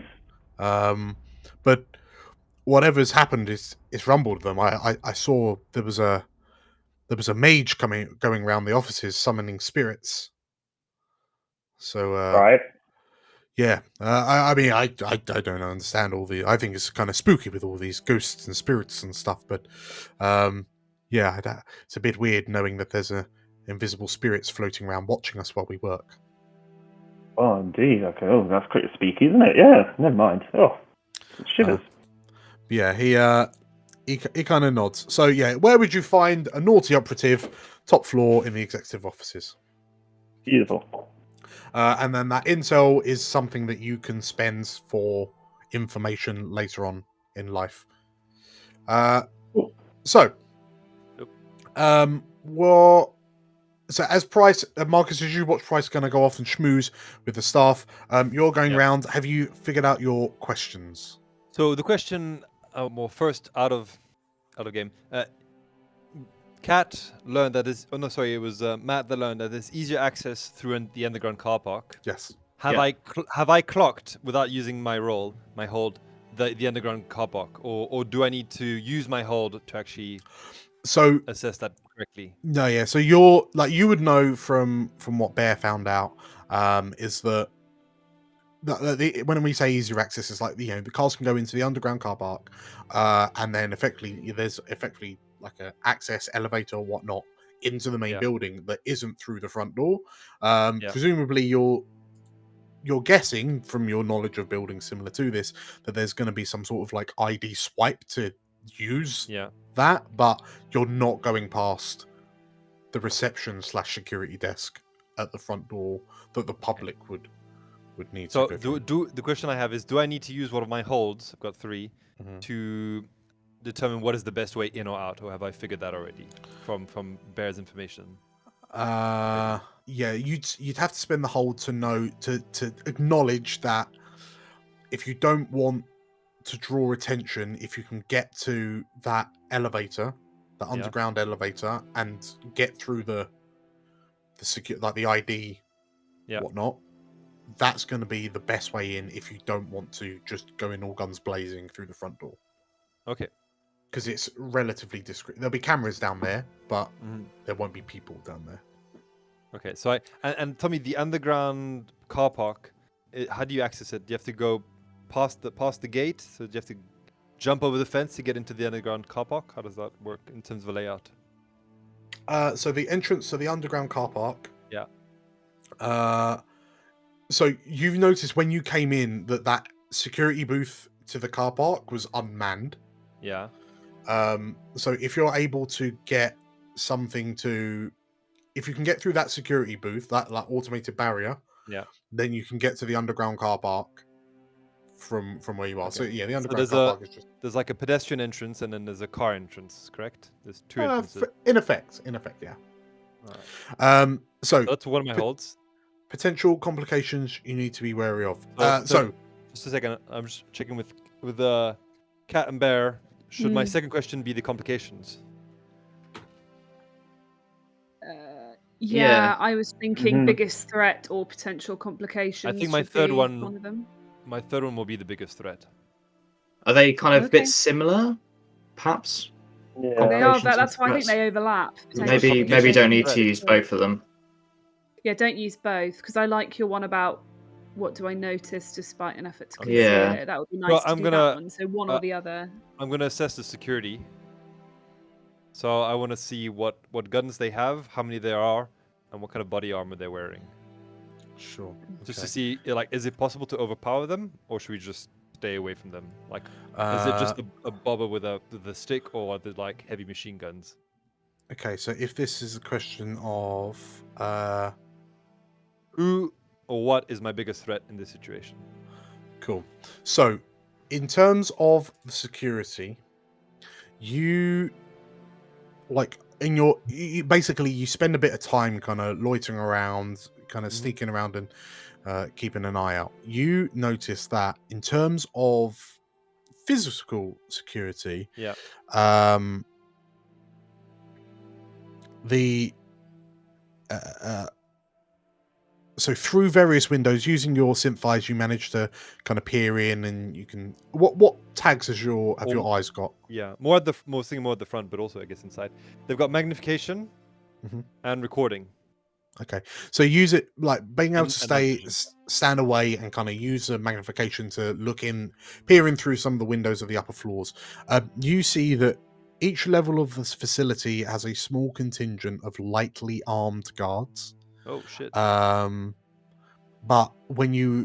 there is a better armed and armored response team at the security center on the ground floor. Oh, so they've got like heavy security here, basically.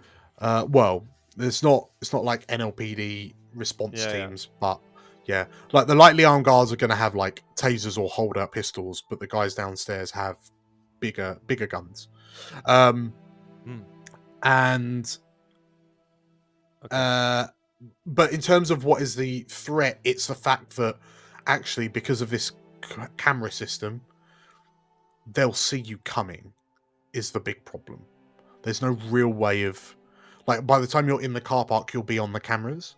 Okay. So if you're, depending on what time you're going, you're going to get picked up. We need Okay. to turn those cameras off. Yeah. Basically, Yes, you do, basically. Kat. And so my third question, what do I notice despite an effort to conceal it, or what potential complications do I need to be wary of? So I'm asking the group. I think the concealed things. Okay. would Yeah. be I'm interesting. gonna check the concealed one.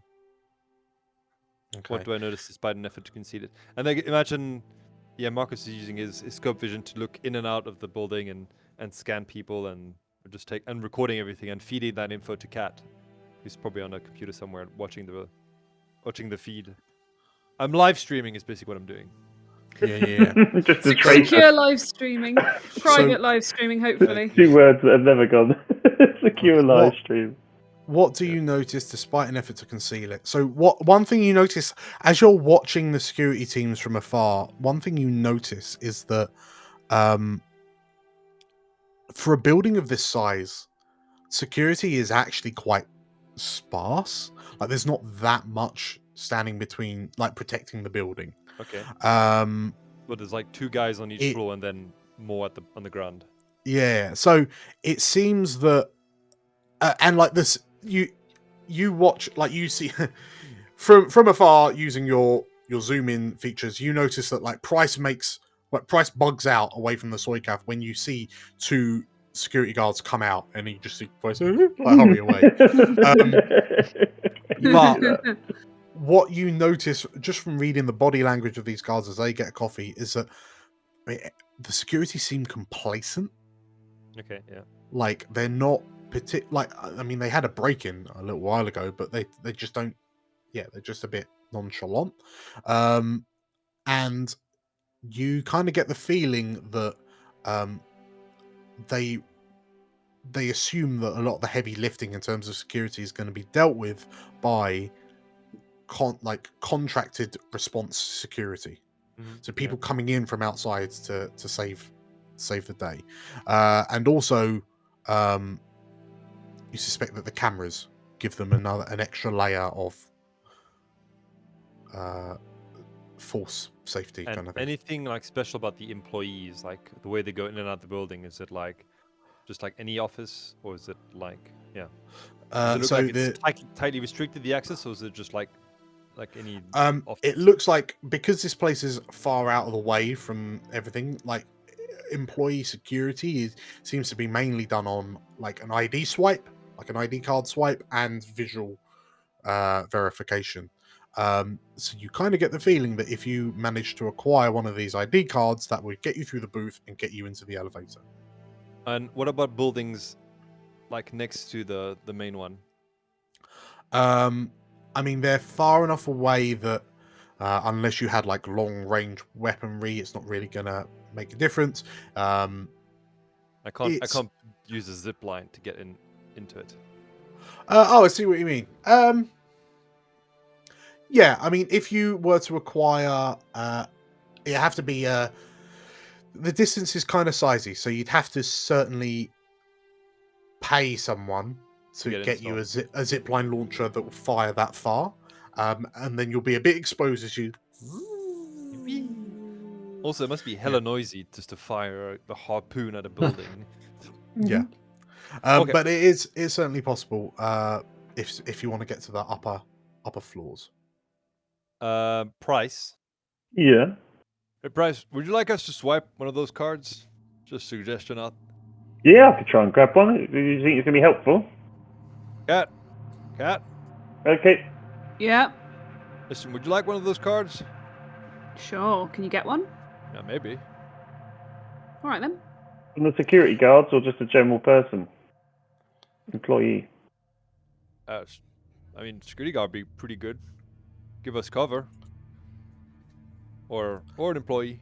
I guess security would be there 24/7, so it might be better. I am willing to say that one of your intels Yes. could be the card. Could I do that by doing a little levitate it out of someone?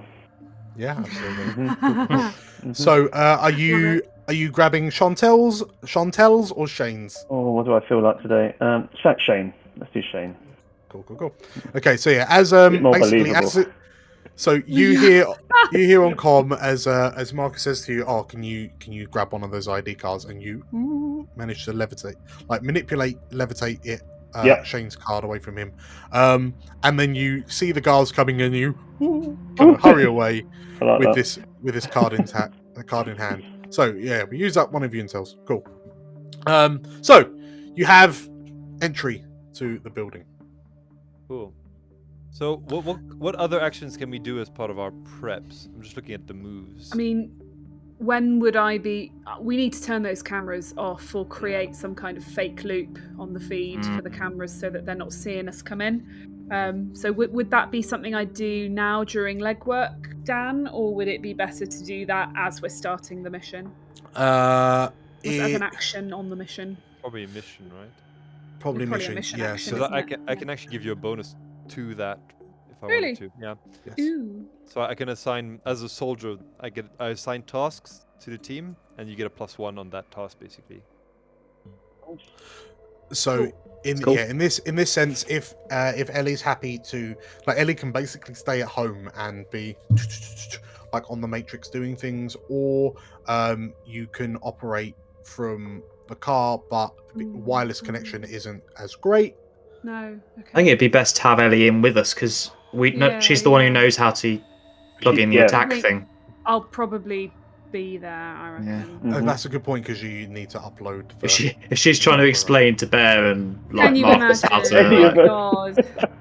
Okay, so with No, with the that- other end. Put the other end in. The worst Crystal Maze episode ever. Shouting down. I think in terms of the building, we've done our research, right? We've got the ID. We've seen what's from outside. I think if we can get in, once we're in, we'll just improvise. It's fine. There's That always works fine. there's some gear I'd like to acquire.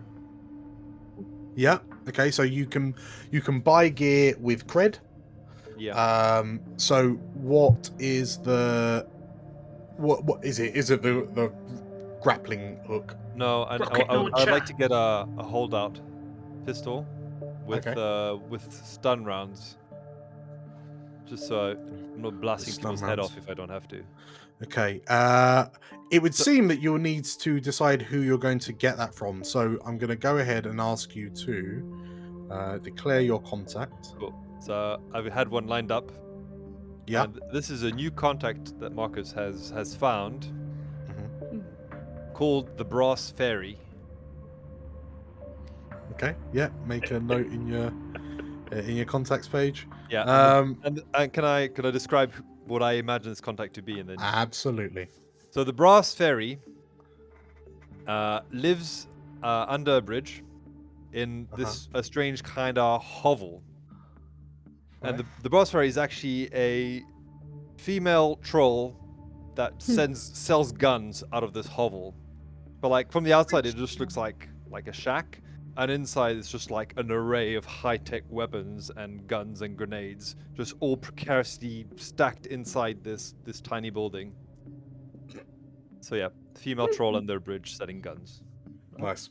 Perfect. Okay, so Does she move her shack every so often Maybe, to avoid being tracked down? You By... might A be different right. bridge. just almost like one of those like pretzel carts Yeah. that pulls open it. Just, okay, so Brass Fairy sells guns from under a bridge. I'll Literal I'll literal sell. troll under the bridge. Yeah, I'd like to spend. I think it'll cost me 2 cred. So 1 Okay. for the holdout. Yeah. I think, yeah, because it's a sidearm, and then 1 for the stun rounds. Cool, perfect. One thing I will ask: why does the Brass Fairy owe you a favor, or why do you owe the Brass Fairy a favor? You dealt with the local billy goat infestation. She was. Maybe the Brass Fairy was tired of like rats infesting, like the her shack, her sort of hovel. So Marcus spent like an afternoon with a pellet gun shooting all the rats. Okay. There you go. Okay, so she owes you a favor. Perfect. In which case, yeah, as you. Okay, so we've decided we've created the brass fairy. So, sir, if you could roll me a hit the street. Oh, okay. After I have to hit the street. Shit. Mhm. Oh dear, oh dear, oh dear. I think it's hit the street edge, or is it style, isn't it? Style. Yeah. Damn. Do I get any bonuses to this? Probably not. Let's go. Oh, yes. Oh, look at you with Nice. your great rolls. Yeah, but Okay. We're not on roll 20, are we, with you? Oh, Okay. and I get Intel gear, or I don't kind of. Oh my gosh, So- she's a little something extra. So. As you, so Marcus, you get back. You and Price kind of inform everyone else about what you've discovered from location, and knowing what you need, you head out to the Brass Fairies Bridge, which I imagine is somewhere in kind of South London, just over one of the estuary stream kind of things, and it's low light, like it's getting towards evening because of the time it took you to drive back, and just like huddled over this like hot dog trailer, you see this kind of hulking figure in a shawl, and she looks up to you, and oh, it's been a while, Marcus. How can I help? She says. Hey, Fairy, how you doing? Ah, back hurts, my knee hurts. That's right. I keep losing sensation in some of my fingers, but otherwise I'm doing well. I'm doing well. Yeah. You mind if I have a look inside, see what you got? Need some gear. Oh, yeah. Oh, and here's me thinking you just wanted to take me on a date. Oh, she says. And you see her look around side to side, and then she presses a button on the side of this kind of hot dog thing, and the lid kind of comes open. She pulls it open, and inside you just see this plethora of kind of guns and ammo clips and everything just kind of stuffed in, and she pulls out compartments. And, what is it you're looking for? Yeah, listen, I'm gonna need something that packs a punch. No joke. What do you got? She reaches under. Shotgun, she says. Nah, it's something better than that. She reaches in, kind of rifles around a bit, and pulls out like the rocket propelled grenade, like Oh, the not bad. grenade of a rocket propel. Not bad. How about something like this? A bit more Yeah. more of a statement piece. No, listen. Actually, what I need to think is this right here, and I pull out the hold up pistol that was probably wedged somewhere. Yeah, that'll do. That's not bad. Oh, I was thinking you were going for size. Okay. Oh, and Listen, anything else? Size doesn't matter. It's how you use it. That's what I always say. What else can I help you with? She says. It's never been my experience. 9-foot troll. Maybe size does matter. Yeah. And I'll take some stun rounds, please. Oh, marvelous. So when you say stun rounds, what are you imagining these do? Like, are they just non-lethal rounds? Yeah, so they're actually in the book. They are gel rounds. Gel rounds. Yeah, Cool. gel rounds are designed to be less lethal. A weapon loaded with gel rounds inflicts stun harm instead of its listed harm value. Yeah. Add the Perfect, original harm perfect. value. Yeah. Cool. So, Okay. That's what I'm using. And I always knew you were a kind soul, she says as she gets out a couple of clips of gel rounds and kind of hands them over to you. I finally managed to get together that thing that you wanted, that you asked me for before. All right. And she reaches in and she offers you the Intel gear or Arcana as appropriate. I'm gonna take gear. Okay, cool. And again, you get to decide what that is. It's wrapped up. It's a parcel kind of wrapped up, and she kind of taps her nose a couple of times. You know, for that little something special, a little surprise. Yeah. Listen, don't mention it. It's all right. Okay. And is there Is there anything else the old brass fairy can do for you? No, listen, I'll catch you next time. Might be buying something bigger. And she grins. I'm looking forward to it, she says. And with that, she closes the lids on a hot dog cart, presses a button, it kind of locks in, and then she, I'll be seeing you, Marcus, she says. And then she kind of wheels it off, kind of doddering around like a little old lady with a push cart. Amazing. Is the pushcart basically the size of a car? Because she's a troll, right? Yeah, it's almost like wheelbarrow. Yeah, it's just. Okay, cool. That's what I wanted. So I've Okay. got gear, so that's really good for the mission, and I got my jar rounds. Nope. Sure. As an aside, in terms of buying things, so Jake, you do have access to Arcana, which is like a currency for magical things. All right. It's like a magical version. It's a hodgepodge of gear, intel, hold. It's all of them just condensed into Arcana to cover any kind of magical stuff. You can buy Arcana. I believe you have one Arcana to spend. I mean, you just have it to go with, and that is a Hermetic Arcana. Dan, do you want to give my intel to Kat? Because I think that was the. Yeah. It's kind of on the USB, so I'll have the gear, and Kat gets one intel that she can use. Sure. Sounds makes sense. Cool. Yeah. Sorry. Price Bear, your shaman, your spirit stalk. Have you ever come across anything called a spirit before?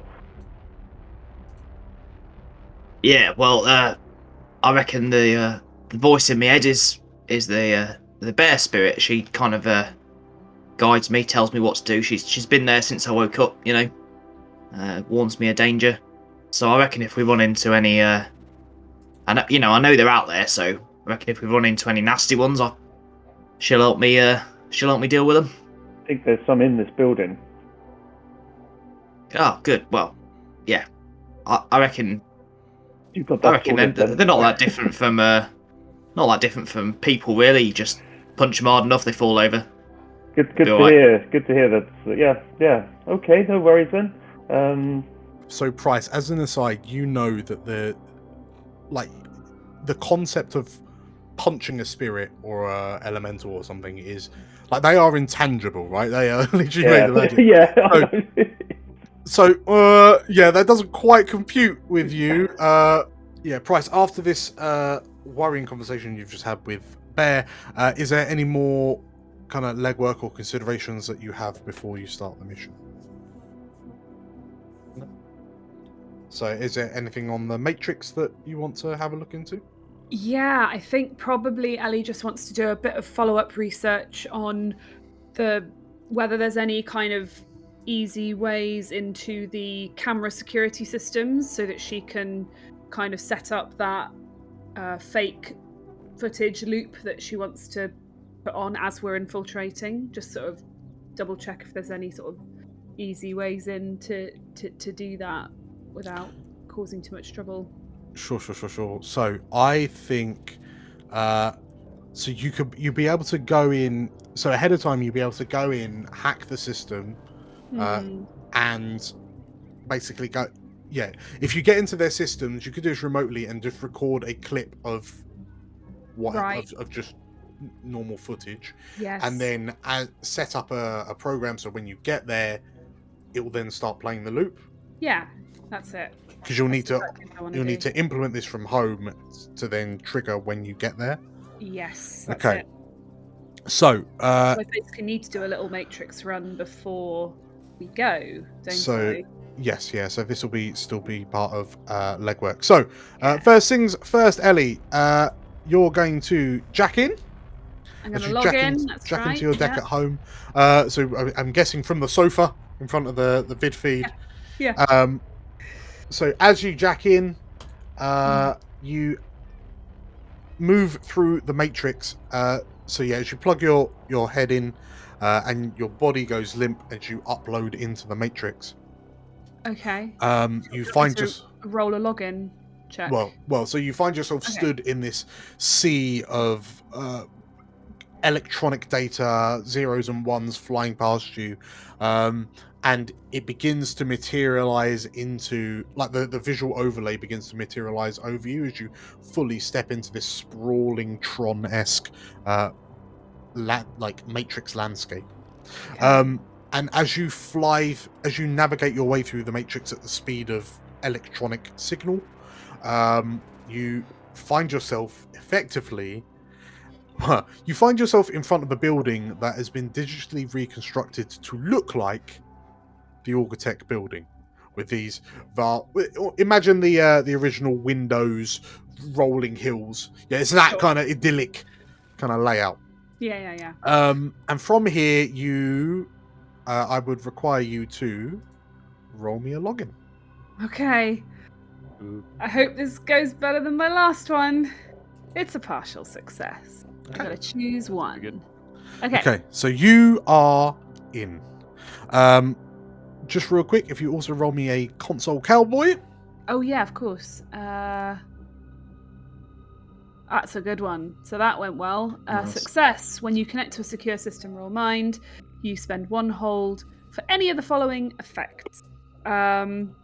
Right, so if my login consequence was an alert being triggered, as a console cowboy, I think I immediately shut down that alert. Okay. I go, nope, no you don't. So yeah, you stand there and you, for all intents and purposes, as you step onto the grounds to log in, you see a small kind of blue IC that's just kind of hovering past. It sees you and then goes to look at you, but you manage to shut the program down, and it just kind of vanishes. So that spends a hold. Nice. Thank you. Very good. So you are now logged into the Auga systems. Right. So you're in the login gates. So within the matrix, if I don't know if you've seen it, but if you go into the journals, there is a rules matrix journal entry. Yeah. So there is. For all intents and purposes, you're basically at the login gate. Okay. There are building security nodes, building service nodes. Yeah. Production control systems, R&D control systems, databases, and the root folder. Okay. Things I know like exactly. Yeah. Sorry. Go ahead. yeah, things like cameras are located on the building security nodes. Absolutely, they are, and I know exactly what I want to do. So I'm going to head into the security node for cameras. Please. Okay. So as you go in, you can effectively the world around you shifts until you find yourself surrounded by curved screens all around you that show. Effectively, it looks like you're looking. It's like a fishbowl lens of you seeing over the grounds. And the one thing you notice as you're in here is that, like, it just looks normal, but then you notice that you see this shape, vaguely humanoid shape, just floating across the car park. And as you look at it and think, what? Like, it looks like a ghost. Yeah. Could it be another Decker that's in the system? Well, you notice. Well, it's not. What you realise is that these cameras are attuned to see spirits and creatures on the on the astral plane. Huh. So they can see magic. Awesome. I wonder if I want to loop it or just like fully deactivate it make it look like there's been a glitch at the crucial moment that we're kind of infiltrating, and then it all sort of come back up again, so that it's not like a complete shutdown. Or would looping it still work given the nature of the cameras? Oh, that's cool. Because the cameras would be sensing you, but you're just repeating the. But it's repeating. No, that's fine. That's interesting though that they're seeing spirits on their camera system. That's like, gosh. And it just makes you think about the mention of it being state of the art. Yeah, pretty state of the art. Okay. So can I set up a routine to be ready to loop the network, maybe to sort of take a bit of neutral footage now that I can then loop when we get there? Yes, absolutely. So you So I think this is a compromised security. It is a compromised security roll, yes. Okay. Shoot, look at it go. Okay. It's a success! Nice. I gain 3 hold over the subsystem I've compromised. Nice. May Very good. spend 1 hold to activate a security measure on that subsystem. Okay. So I think maybe it. So you've still got 2 hold from Yeah. your console cowboy. Sure. So yeah, you are in control of this system now. Nice. So we'll put nice. 3 hold here for you. Thank you. So just remember which is which. Yeah. Okay. So yes, you can activate, deactivate, monitor, record, subvert, or loop a camera network. Activate or deactivate a physical alarm. Deactivate or activate an electronically locked door. Like, there are lots of things you can do. Okay. So it's not just the cameras I've got hold over. It's the physical security of the building. I've got 3 hold over that generally. In terms of manipulating the routines, these are the things that you can do. Thank you. So though, yeah, you can spend a hold to do any of those. Right, so I'll definitely be wanting to use one of them to loop the camera network, but I'm going to do that when we get there, and then I can keep 2 more hold while we're on the mission, can I? Yeah, over that sounds things good. like doors and alarms. That's going to be real useful. Sure. Okay. Okay, so basically, yeah, you pull this kind of control. You've implemented your Trojan in effect, and then you've pulled it through to your cyber deck, so you can control it remotely from your deck whilst on site. Fantastic. Cool. Thank you. Right. So I think with the cameras compromised, is there anything else? Or are you all That ready? is I it think for that's me. Thank you. Right. Yeah. So the last step of the planning then is to take all of these aspects and make a plan. Marcus, I hear you love it when a plan comes together. Yeah. Wait, so am I re-rolling my... Oh, I sorry. love Here's a and there's plan. his plan, yeah. Oh. So should I make my redo my roll for... Well, so if on for- here's a plan, basically, if you just let everyone know what their task is within the plan, if you decide what everyone's role is going to be, as long as each of you sticks to the plan, you will get +1 on your rolls as you go through. All right, Kat. Here's the plan. I'd like you compromise electrical systems and make sure we get inside the building without any technical hiccups. All right. Mm-hmm. Okay. Bear, you're gonna be running security. All right. Somebody gets in our way, you make sure they get their face punched. All right. All right, Marcus. Yeah. Bryce, you're running the Oh. Kong game. Oh, what is that? Yep, hello. Yeah, Bryce, you're running the Kong game. All right. You gotta distract, subdue, schmooze, whatever you gotta do. Somebody gets in our way, make them change their mind. All right. We'll make them look the other way. All right. Good. It Yep.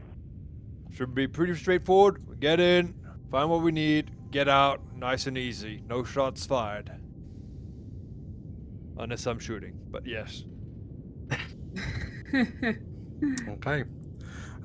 So yeah, Ellie on Matrix, Bear on punching, Price on schmoozing, and sorry, what was Marcus's roles specifically? Everyone to whom you assign a task, do I assign myself a task? Is that a thing? Yeah, absolutely. Yeah. I'm also on security. Okay. So you're the shooting. Yeah. Bear is the punching. Yeah. The smacking. Yeah. The rooty tooty Price point is and shooty. schmoozing, and Whoppy poppy stab and choppy. and Cat is teching. Ideally, if Price and Cat do the job properly, you two won't have to. But then, if it goes wrong, There you go. Exactly. If we do our jobs, maybe. no pressure. You get a No plus pressure, one yeah. to all ongoing rolls as long as you follow the plan. While we're following the plan, that's pretty good. And you don't Right. balls up, yeah. So, with that in mind, we shall, as you all prepare to, all go in the sedan again. Why not? Oh. Okay. Yeah. Traveling style. Our escape As a- vehicle. Yeah. as the four of you climb into Price's luxury sedan and make your way to the Auga facility to begin the run, we will grab a 10-minute break. Sweet. Brilliant. Cool. Cool. I will see you all in a bit. Yeah. No. In a bit. Hello, Dan here. If you like what you're seeing and you want to see more, please consider hitting the subscribe button down below for more content like this. Welcome back, everybody. Hello.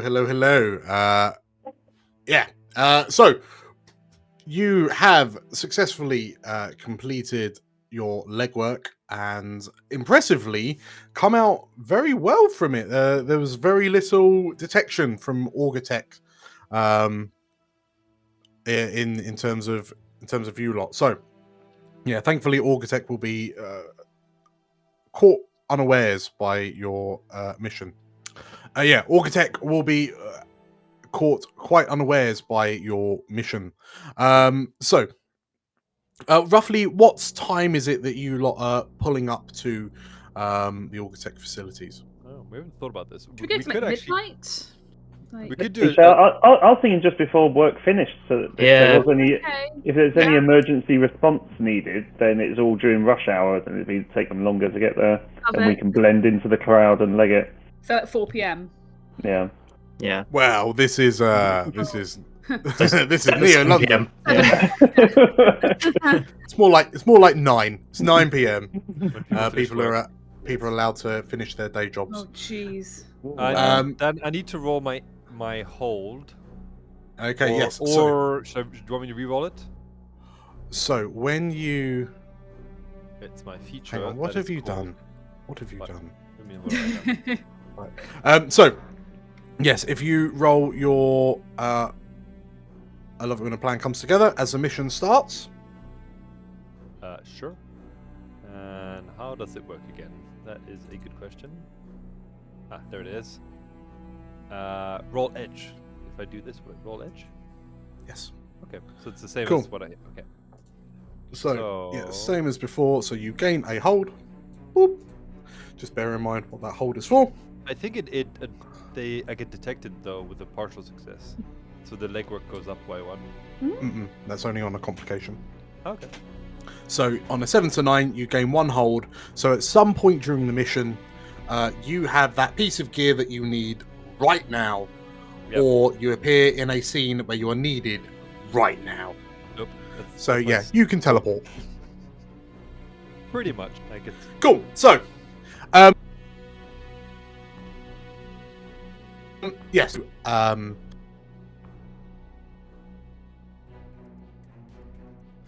With the ID card that you swiped Price, you swing it in front of the sensor.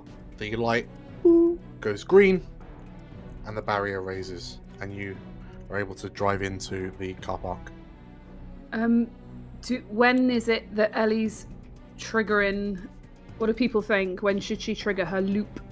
Or is it when we're actually walking in Do it now. across the car park, or now? I think we did it now, couldn't we? Do it now. Yeah. Okay. Can we use hold to loop the camera feed using the footage I took earlier, please? Sure. Cool. Okay. So yeah, you delete the. So just before you pull up to the entry to the car park, you trigger your system, and the cameras somewhere in the building. A red light stops flashing, and the feed flickers for a moment, and then just shows the evening car park, just looping over and over, with that poor watcher spirit just floating past. Casually. I think I would have been quite careful to choose a fairly neutral bit of footage. Yeah. Okay. From That's fair what enough. I recorded earlier, so there's not a really distinctive person like doing this. Constantly. This cat put like a little Easter egg in it. Like, does she add like a little cat that pops up or something? Maybe. Little maybe. Matrix cat. I love it. Oh, her avatar when she's in the Matrix is a little black cat. So Oh. that's what You might actually be doing the deja vu clip like in the Matrix. with the Yeah. little cat that goes in twice. Sure. Yeah. So, I assume you're driving the sedan down to the underground car park. Yes. I mean, yeah, actually, you're right. I'm just driving.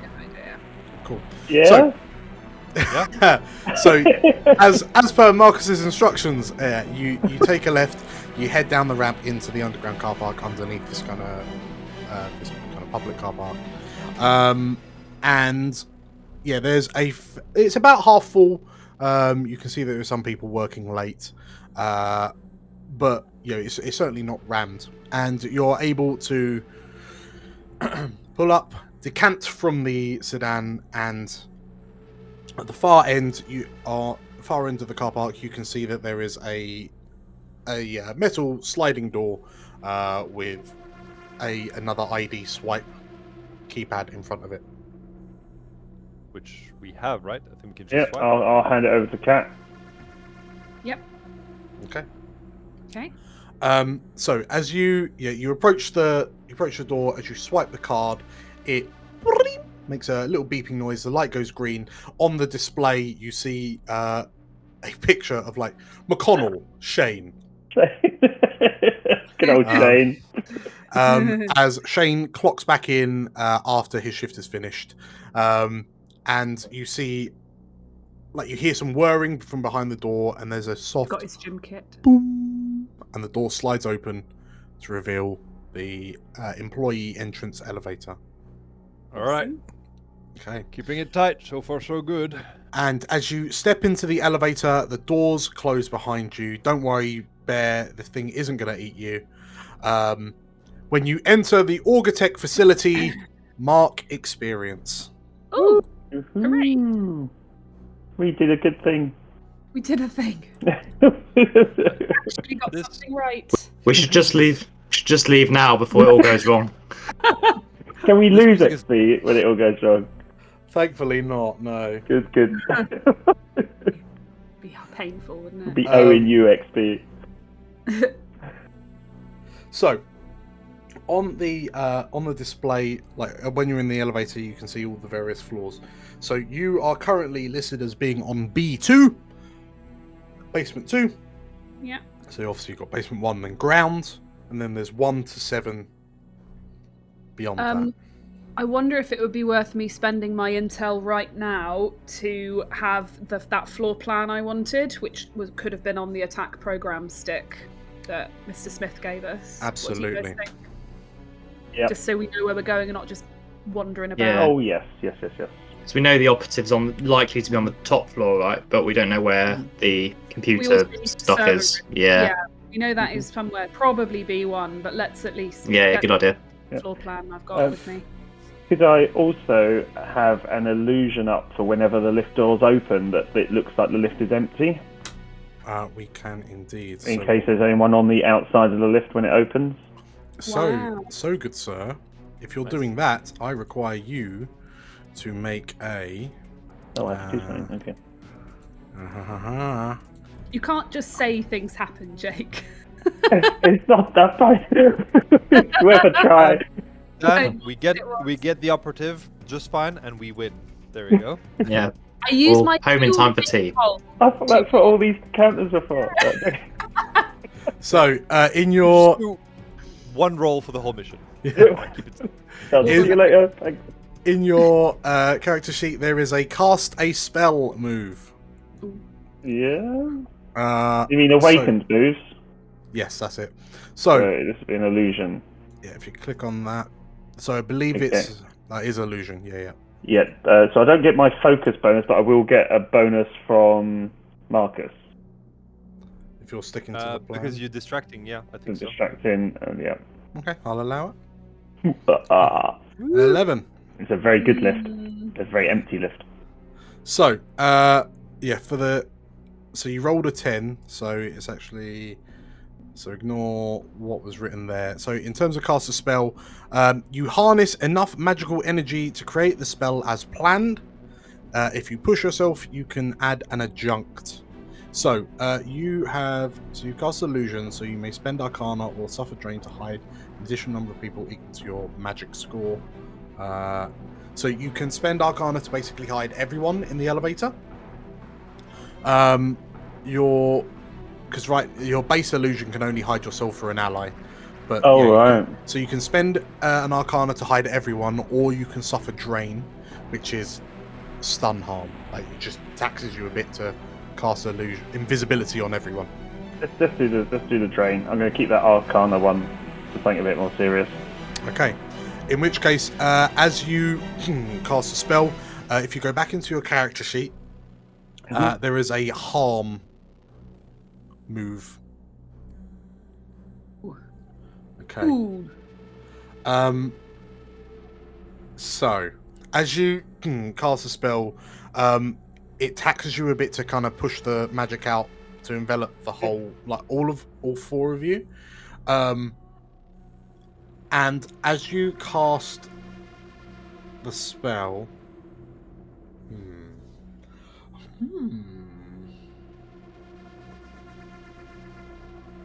The DM chooses what happens, right? Oh, right. Okay. The MC will choose one. Yeah. Right. What does MC stand for, anyways? Master of Ceremonies. Oh, Ooh. okay.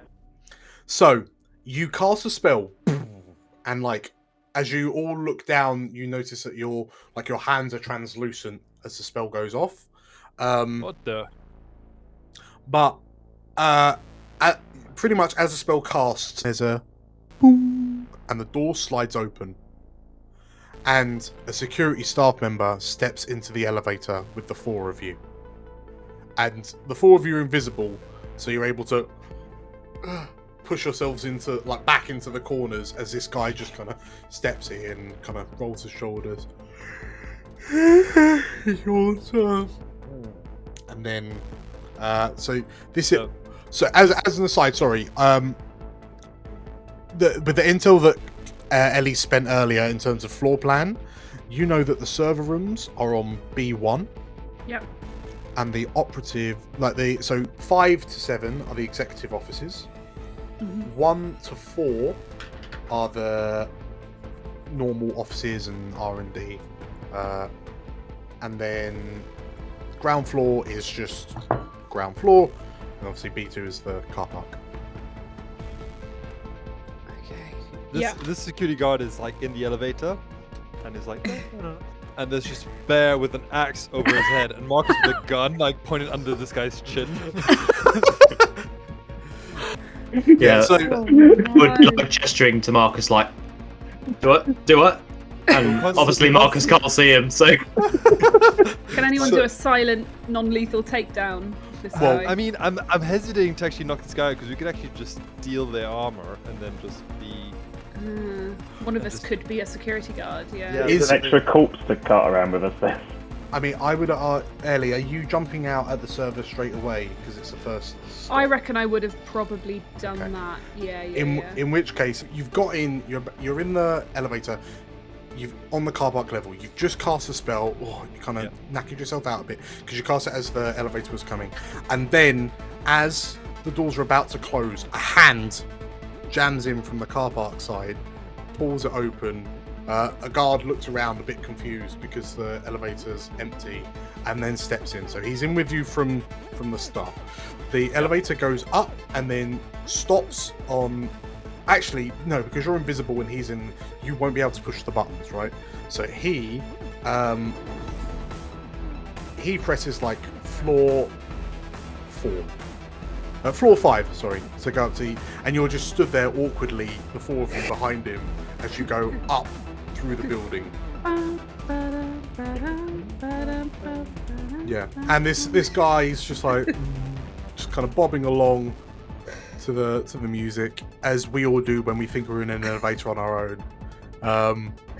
Just maybe singing slightly. Yeah, that's one out. Yeah. And yeah, so he doesn't know you're. Yeah. So what do you lot do? We better stop just waiting for him to get out and then go back down. Yeah. Okay.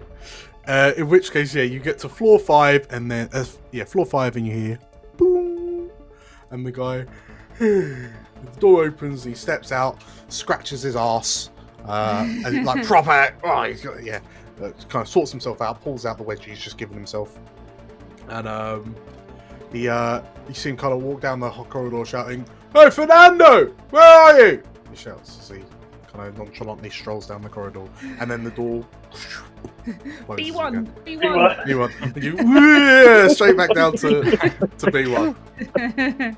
Okay. Hey, lucky man. That was a very good idea, Price. Thank you.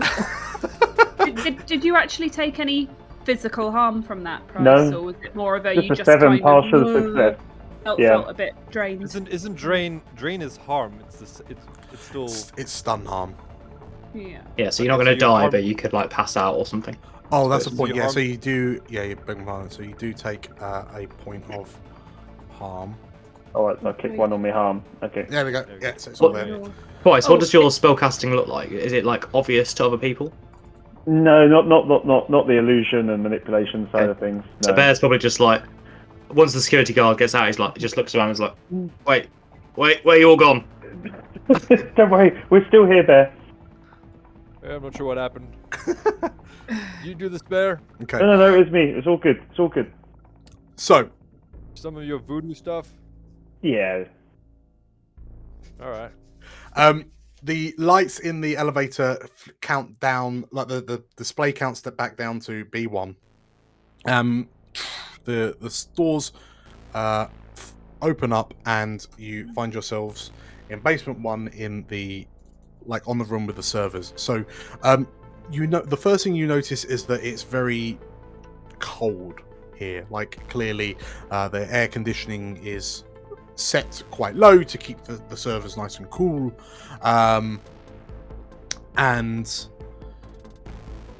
where is it? Main server. Okay, and yeah, it's effectively just like a featureless corridor. This is purely utilitarian, but yeah, as you kind of go through and check all of the doors, you eventually find the one that leads to what appears to be a large main server room. Can we get through the door? Is it just unlocked? Does Shane have access? So as you swipe, as you go to swipe the card, it flashes red. Sorry, it beeps and then the light flashes red. Right. So there's no entry. Okay. This sounds like a job for one of those security holds Cat's got. Bear, why don't you hit it? Crack on All the door with the All axe. that, Go that's on. fine. Will that not make too much noise? We're on B. Alright, We're on maybe B1. yeah. Yeah. Maybe Cat Try can the do it. quiet way first, Marcus, and then I'll hit it. If there's a way to Alright. connect either direct or remotely to the door, the electronic locking system, Kat's gonna use her knowledge of the security system that she's gained already Okay. to disable the door lock. So yeah, from your connection to the servers that you established earlier, you're able to go in and manipulate a system. How are you going to go about manipulating it? Are you just going to have the door unlock, or are you going to update Shane's permissions and security clearance, or? A good idea. Hey, you know what? We're in and out. No one's gonna pick this up in time. Shane is now head of security. How about that? Promote him. No. He's promoted. Okay. Good old Shane. He's gonna have a real surprise tomorrow morning. Okay. Congratulations, Mr. Shane. Whatever his name is. Mr. McConnell. Mr. McConnell. So He yeah, has you complete access to, within reason, The most of the doors director's in the toilet, building. everything. so yeah, you managed to go log into the HR systems. Tell you what, I am gonna as you're moving about. So Love it. because you're already in, right? So let's just do Yeah. user hold, and luckily, yeah, Mr. McConnell, Shane has just been promoted to head of IT security, and as you kind of hit enter and that processes, when you swipe the card again, it and a green light comes up, and the Let's door go. hisses as it slides open. Okay. In we go. Cautiously. So yeah, inside, Ellie, this looks like a hacker's payday paradise.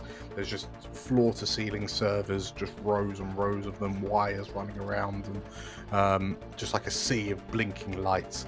I think for everyone it might seem a bit alien, especially for you, Bear.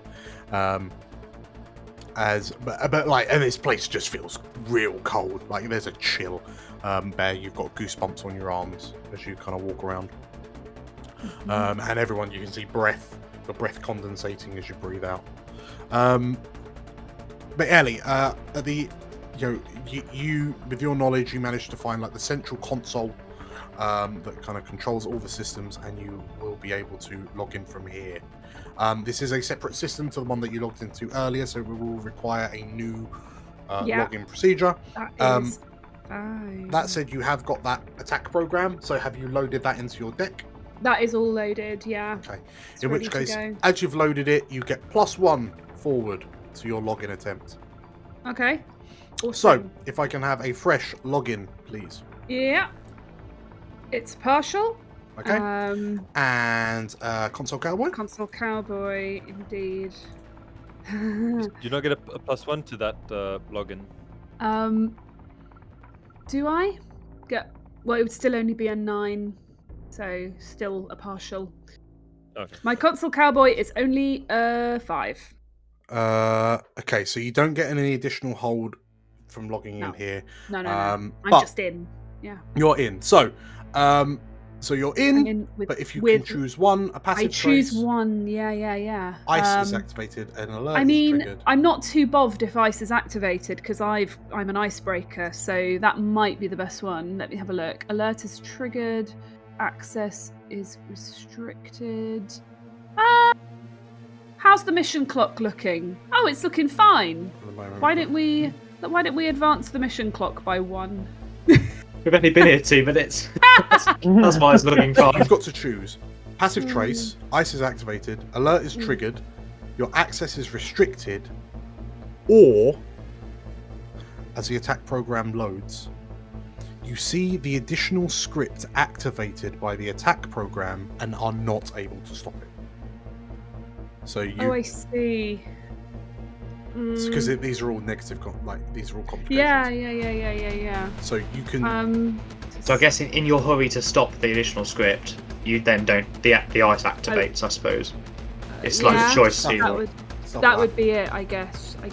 Yeah. or if you don't stop the script, you're able to stop the ice activating. Yeah, I think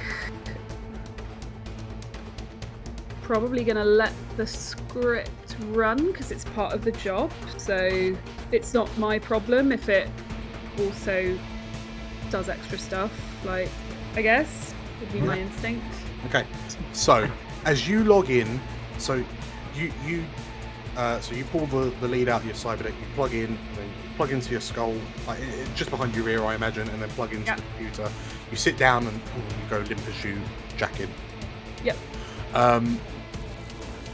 And as the matrix kind of builds around you, you notice that on your visual representation of your cyber deck, you can see the attack program kind of booting up and beginning to load in with you.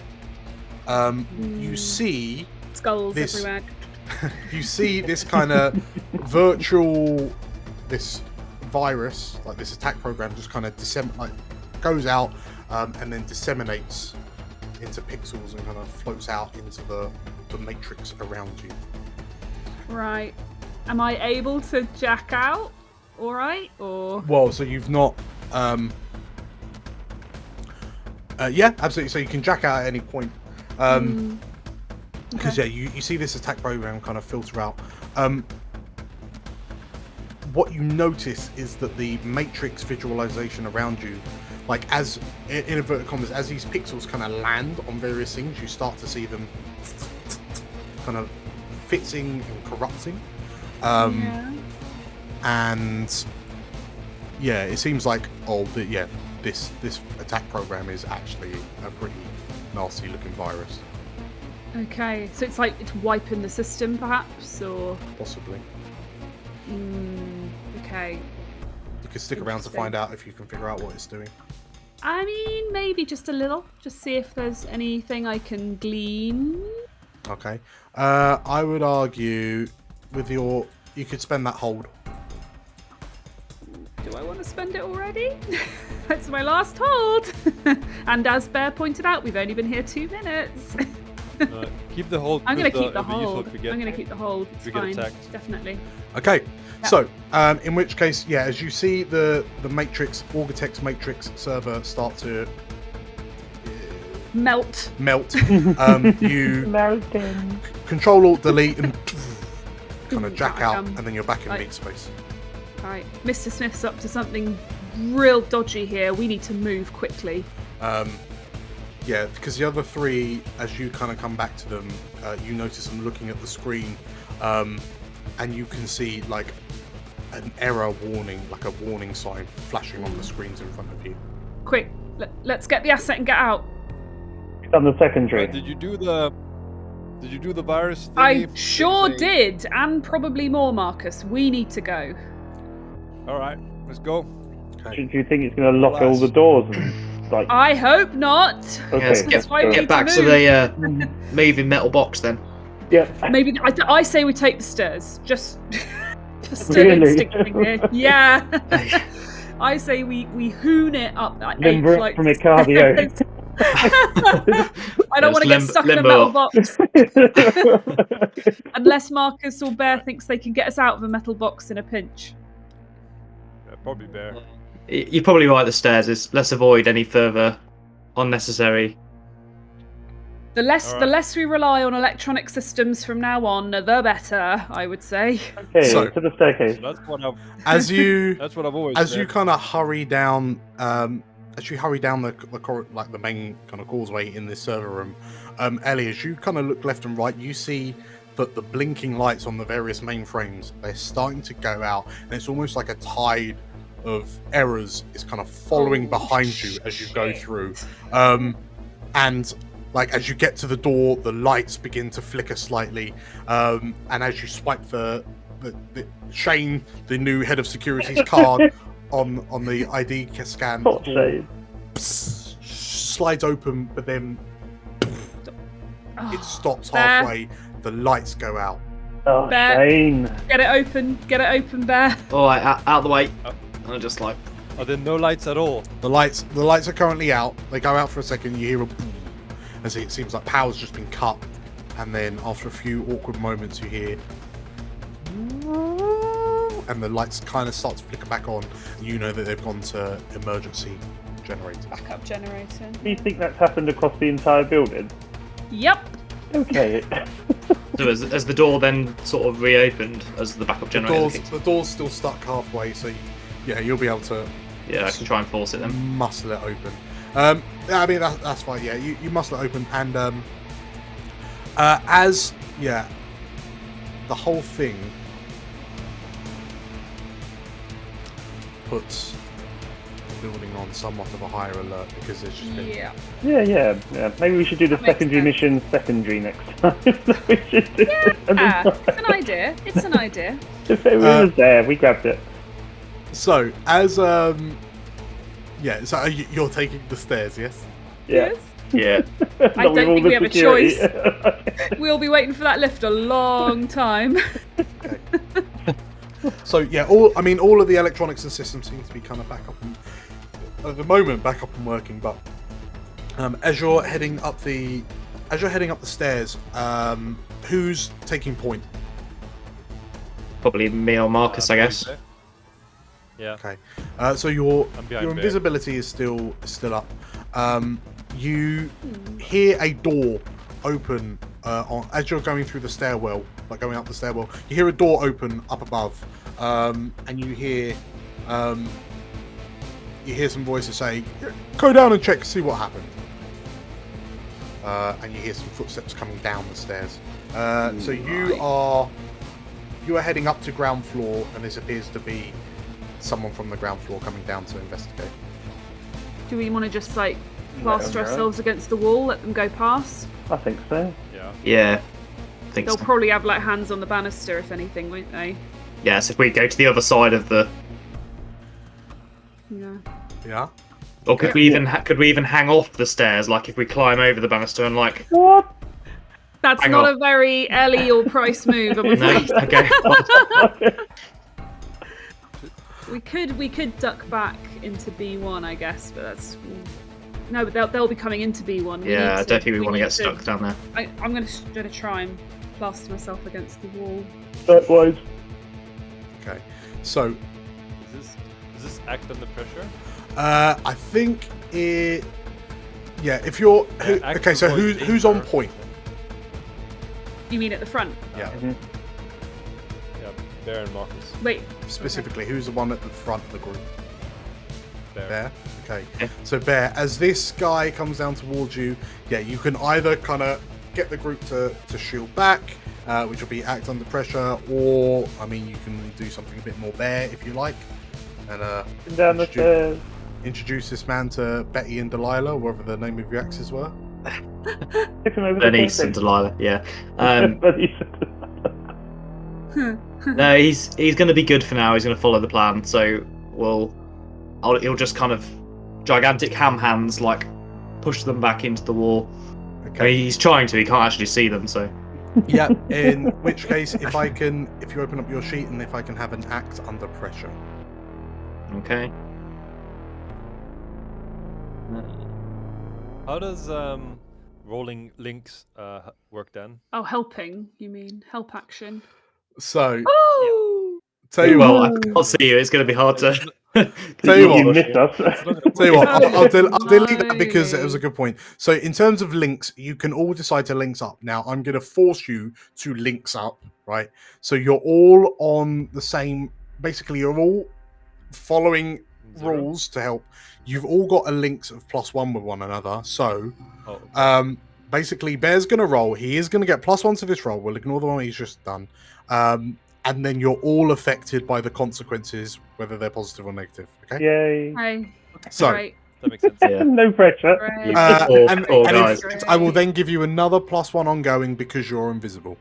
Oh, thank you. So, I've just deleted the original one. If you can roll another act under pressure, and we'll add 2 to it this time. Okay, fine. Here we go then.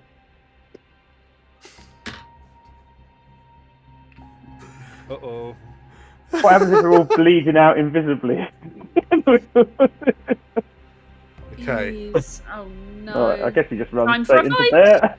So, I feel really bad for this poor security guard coming down the stairs. Bear's So- too busy focusing on trying to like wave the others back that he's just stood in the middle of the So stairs. he punched the security guard by accident. So- yeah, Bear, as you're kind of like, yeah, as you're pushing everyone over. You.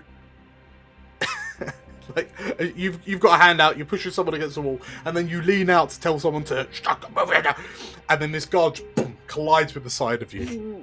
The guard kind of hits you, bounces off you because you're quite dense, and then there's a moment of confusion, and you see the guard kind of looking around, and he goes to reach for his gun.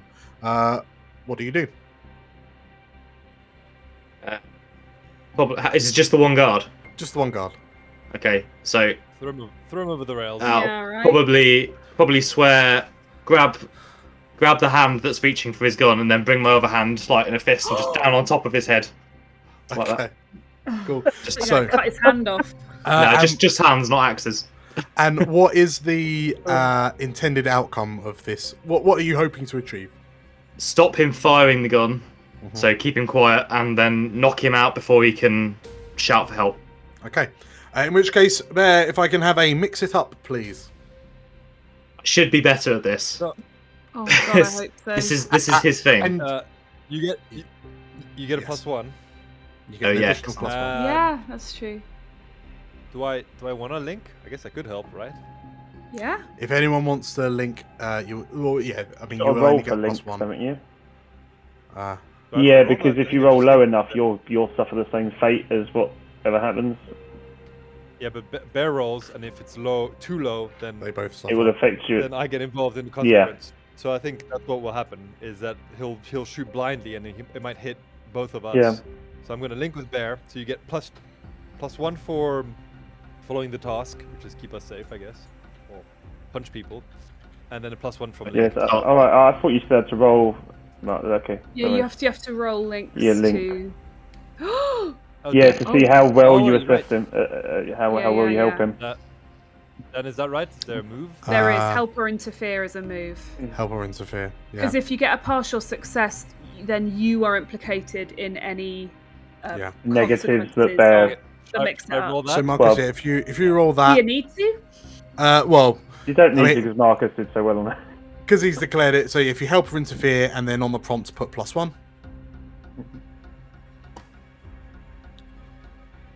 Okay. What does it mean? So help or So interfere. You So don't I you don't go on the actually hit. help. Basically, I think that means. Yeah, Yeah. basically, something like that means that if Marcus did then if Bear did mess it up, you would be implicated with any problems as well. Yeah. Yeah. So Yeah, okay, yeah. so yeah, Marcus, you go to kind of help Bear, but before you get a chance, Bear has jumped up, like brought a meaty, grabbed one hand, brought a meaty fist up, and then just Meaty haymakered this poor guard who's just kind of he's hit so hard his head cracks against the wall, he goes limp and just kind of slumps into the corner of the stairwell. So what I'm going to do, Dan, is basically carry him down the stairs, leave him at the bottom, and then untie his shoelaces so that he thinks when he wakes up, or if someone finds him, they might feel like he just tripped and fell. Okay. That's a good idea. That's a very Can I, good idea. Can I? Oh, I don't know if I should do that. Shoot him in the head. Can I empty his the clip from his magazine? Yeah.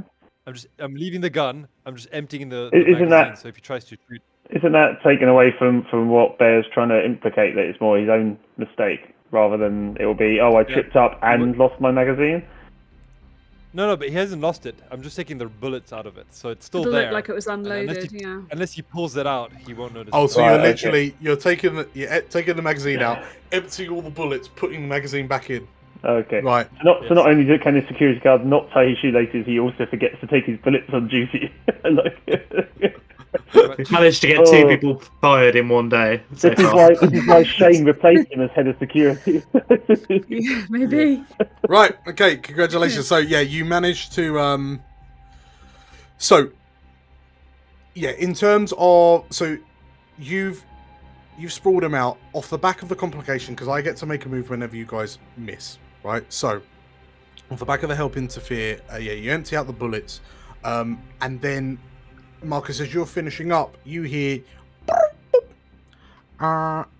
Unit 17, please give a situation rep, please. Seen there's a lot of them. Am I gonna do the Han Solo guard scene? It goes, yeah, all good here, no problems. Okay, that sounds like a no. sounds like a fast talk, sir. Oh no. Yeah, I'll fast. Do a hand solo. That's pretty much it. Yeah. Where is the fast talk? Here we go. Style. I don't get any bonuses to this, so we're gonna just straight up roll. Hmm. Okay. But someone will find out. The MC will advance the appropriate clock down. Okay. So as you kind of say, what is it you're saying? I'm telling them that there's nothing's well. No need to send anybody else. Everything's fine. Okay. Cool. These are not the most beautiful- Despite all the lights going out. Yeah, it's all hunky dory down here. Yeah. Right. Okay. So you radio in as guard 17 down here, and yeah, you're able to then kind of leave him behind and make your way up. So which floor are you going to next? Up, right? Wherever the Penthouse, wasn't where it? the It's like was it 7 to 9 or something that it could have been on, or 5 to 7? There was like a couple of floors, wasn't there? 5 to 7. well, we should know because we've got the plans, right? So we know it's the executive room. So the executive We have the offices plans are of on the building. floors 5 to 7.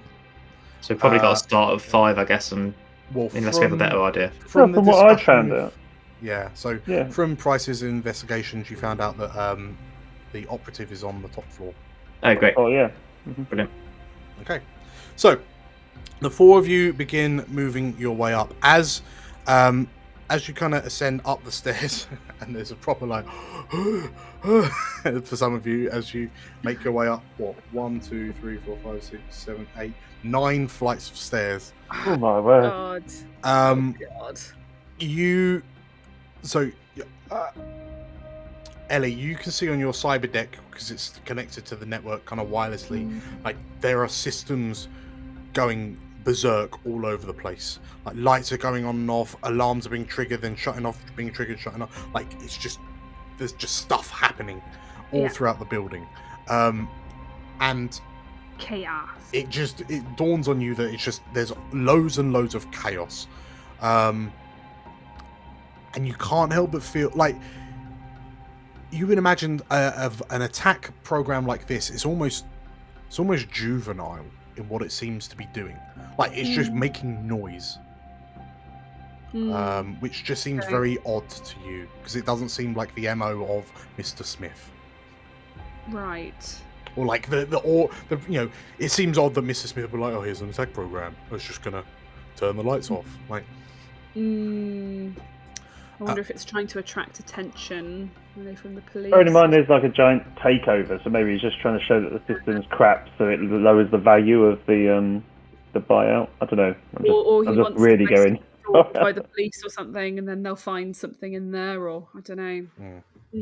Yeah, there's something particular odd happening. So you eventually make it to the 7th floor, and as you like, I think Bear just pushes the door open. Ellie and Price are just behind him, followed up by Marcus. And yeah, when you step out onto the 7th floor, all the lights are out. And you can hear like shouting and kind of panicked talking from a radio somewhere down at the hall. Like it's only lit by the light, the moonlight and street light coming in through the windows. So I've got thermographic vision. I got dark vision. And Bear has thermographic, so we could make our way around as like a little team huddle. I mean, we're not going to turn the lights on. Do a little crocodile. Everybody's got their hand on the shoulder of the person in front of them. Are we still invisible, or is it kind of worn off now? How long does that sort of thing last? I think it would have worn off by now. Yeah. Yeah. Okay. Yeah. I think so are we happy to go make our way in the dark? Bear can see heat, and I can see in the dark. So I'll be second, Bear in front. And whoever's behind. Do you guys like look out for anybody coming around corners and stuff? And sure. Okay. Okay. So as you kind of go down the corridor, you can see that like through the windows, like the walls are just kind of glass. They're glass walls from floor to ceiling. Then the ones that aren't blinded, you can see that they are either executive offices or sort of like board meeting rooms, or that sort. All of the furniture inside is kind of plush and high tech, or very expensive looking, and so you can hear some kind of shouting around the corner. As you listen out, you hear one voice say, "What's going on? What happened to all the lights?" And then you hear some sort of bloop, bloop, bloop, bloop, as the walkie-talkies are kind of, the comlinks are kind of going off on and off. And Marcus, if you're on point, as you kind of get to a corner and peer around, you can see that of all of the rooms, all of the doors in this corridor, there is one with 2 people, 2 guards stood outside it. Bingo. I think Bear is taking. Oh, Bear. I'll just be behind him. So Bear, in which case, as you peer around, you can see like heat smudges of two guards. Okay. Stood in front of them. As in the corridor, so not in the room. Yeah. Yeah, they're just round the corner from you. Did they look like they're guarding something? Well, you notice that of all of the other doors in this corridor, none of them have been guarded except this one. How are they armed? Do they look like they're on sort of alert? They got pistols? These ones are effectively just like shirt and tie security. So you would suspect they're not holding any kind of large weaponry or anything. And they're just standing there in the dark. Yeah, they're radioing. They're kind of on their comm links trying to find out why all the lights have gone off. The door behind, they're kind of panicking because they're suddenly in the dark and they weren't a moment ago. Bryce, can you convince them that we're here to pick up the detainee? I could try. I don't know if And I then can if do it it. all goes wrong, Bear goes in with his axe. Yeah, I can shoot from here. Eat it. yeah, that sounds good. Let's try the quiet way first, yeah? Let's try the sensible way then. Okay then. Yeah, I'll walk forward Wait. looking a little bit more official. Yeah. How heavily armed are these guys? They're sort of general pistol and baton type, are they? If you saw them in the corridor, they're like wearing the pastel blue shirt. They maybe have a little badge hanging off their breast pocket. Right. Do you want anyone to come with you, Bryce? Yeah, Bear. That'll look super fish, won't it? Okay, yeah, fine. It's probably going to be Marcus. He's more he probably looks more official for escorting someone, doesn't he? Maybe if Bear and Ellie set themselves up somewhere on the side where they can jump in if needs be, but yeah, sounds good. aren't immediately visible. All right, I'll follow Price. Okay. Brilliant. So as you kind of go around the corner, one of the guards kind of looks up and sees you kind of at the last moment in the moonlight and stop there! Identify yourself. Hey, easy. It's all fine. We're here for Magtech. We're here to take the as a range, just a bit early. Something seems to be going on with the security, so we've turned up a bit early to make sure that we can take them now. Yeah. Here is my pass. Move the orc. And I'll hold up Shane McDonald, even though they might not be able to see us over there. Yeah, it's a bit dark. You might get away with it. Head of security. So the security guards look to you and God. wait, you're here to pick up, but you're not due here for another couple of hours. I know, but as you can see, situations have changed, so we've had to come early. We're that quick. So I'm going to ask a Love fast talk from Price, and Marcus Some can help or interfere if you so wish. Yeah. Is this part of? Yeah. Ooh. Hand him over. Do I want to? Give him to Should I me. still do my help? Yeah. Unless you're being the strong silent type stood at the back. Do I get a bonus? I probably don't +1 get a bonus. with Price. To the link. Do I? Yeah, we've And that's all a got +1. 13. I'm getting the +1. In fact, no, I've got a 14 there. Oh. No help. No help. That's Marcus, bad. stop helping, Marcus. Okay. I've got a 14. So as you so the pieces do what you want. So they look you up and down. They kind of look at Marcus and say, okay, yeah, well, she's still asleep in there because she was dosed up to. We were expecting you to come in a few hours' time. So. Oh, you better help us drag her out then. You carry her. And they kind of look at each other. Okay. And you see one of them kind of turn around. They enter in the keypad, the code on the keypad, and the door slides open. And inside this room, you see on basically tied to one of the office chairs is this orc, sorry. Head slumped over the back of the chair. You can see that she's been effectively dressed up in the equivalent of like scrubs. And there is like a catheter that's kind of running. There's a needle that's kind of running into her upper arm, where it's clear that she's been kind of constantly drip fed something. She's completely and utterly unconscious. She's sedated. She's unconscious. And as the door opens, like another two heads turn to look to you and what's going on? As another two guards inside. Who are they? Say the guards on the inside.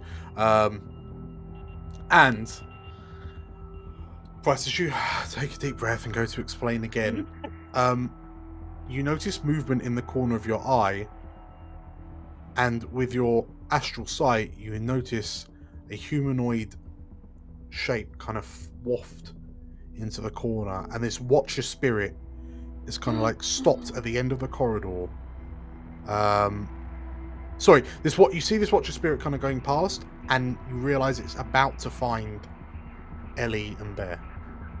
Oh. So Watcher spirits are, for all intents and purposes, magical CCTV. Right. Can only Price see it, or can we all see it? So you can see the Watcher spirit. This one is physically manifested. So yeah, effectively it's a kind of shadowy ghost that's kind of floating around. And this is in the corridor where Bear. Yeah. So yeah, Cat and I are. Price has seen that this kind of Watcher spirit is just kind of wafted past, but it's about to turn the corner to see you two. In which could I say to the security guards, look, can you just explain to your friends here what we're here for? I just need to take this quick phone call, and I'll step outside the cell. And could I use... That's going to be illusion, isn't it? Yeah, no, I can still do it. Could I use an illusion to make Ellie and Bear vanish from this Watcher? And I'll use my arcane thing to make it invisible from the Watcher. Ooh, okay. Yeah, as you say, hold that thought. If you could give me a... So yeah, we spend your Arcana because you're gonna try and make him invisible to Watchers, and yes, give me a cast a spell roll. This would be the illusion one, won't it? Yep, and it's still trying to +1 from Marcus, isn't it? Because I'm still trying to just confuse and 12. Okay, so yeah, you take a step Holding back. it together, people. Because as you kind of command the attention of those that Price has just dumped on you, these 4 security guards, yeah, Price, you manage to kind of conjure the magic, pull magic up, and as you swing your hand up, you see this Watcher spirit turn to look at you because it's just detected magic being casted. But in doing so, seeing you cast the magic, but not like it studied you for a moment, and you feel its gaze kind of linger on the ID badge of Shane McConnell. And then it turns back to where it was going, and where so Ellie, Bear, you see this kind of spirit. So essentially, they look like a fire axe cabinet and a trash can and a water bottle. So yeah, you see this spirit kind of waft around the corner, and it looks directly at the two of you, Ellie and Bear, and then kind of floats off back down the corridor a bit further on. And I'm a quickener as well, so I can keep my little fast talk manipulation going with the people and still do the illusion without suffering drain. Okay, right. So you got one hand keeping the invisibility up, and then just you believe everything I'm saying. Believe it. I've just got this image in my head as the Watcher came round the corner and we were unwittingly turned into like inanimate objects. Bear's axe just comes up and Ellie's hand just like lowers it down. The fire cabinet just slowly opens and the axes just start. Perfect. Okay, so yeah, whilst Price is doing this, Marcus, you've been left to contend with the 4 security guards. The 2 outside have been convinced. The 2 inside have not yet been convinced. So yeah, one of them has just asked, "What the hell's going on here?" Right, listen, we need to extract the patient. There's been a compromise in the current operation. Now, how exactly is the patient being restrained at present? Could you advise us what the protocol has been thus far? So could you give me the handover papers, please? Have you got those? So the two guards from outside kind of turn to you and say, "Oh well, we just kind of kept her here and tied her to the chair and kept under surveillance." Right. Where's the paperwork? Have you got it? And they all kind of look at each other. Right, guys, this is standard procedure, right? Go on the internet, find the damn paperwork, print it, and we're gonna sign over the handover of the patient. All right? Are you guys new here? They look to you and as they tilt their heads, Marcus, I would like you to roll me a fast talk. Is Marcus good at fast talk? Is he stylish? Reasonably. Your good. style must be pretty good. right?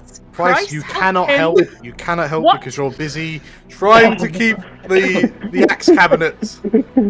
So this is fast talk. Fast yeah? talk. Yeah. I don't get any positive. No, Okay, nothing. +1. All right. Yeah. Oh.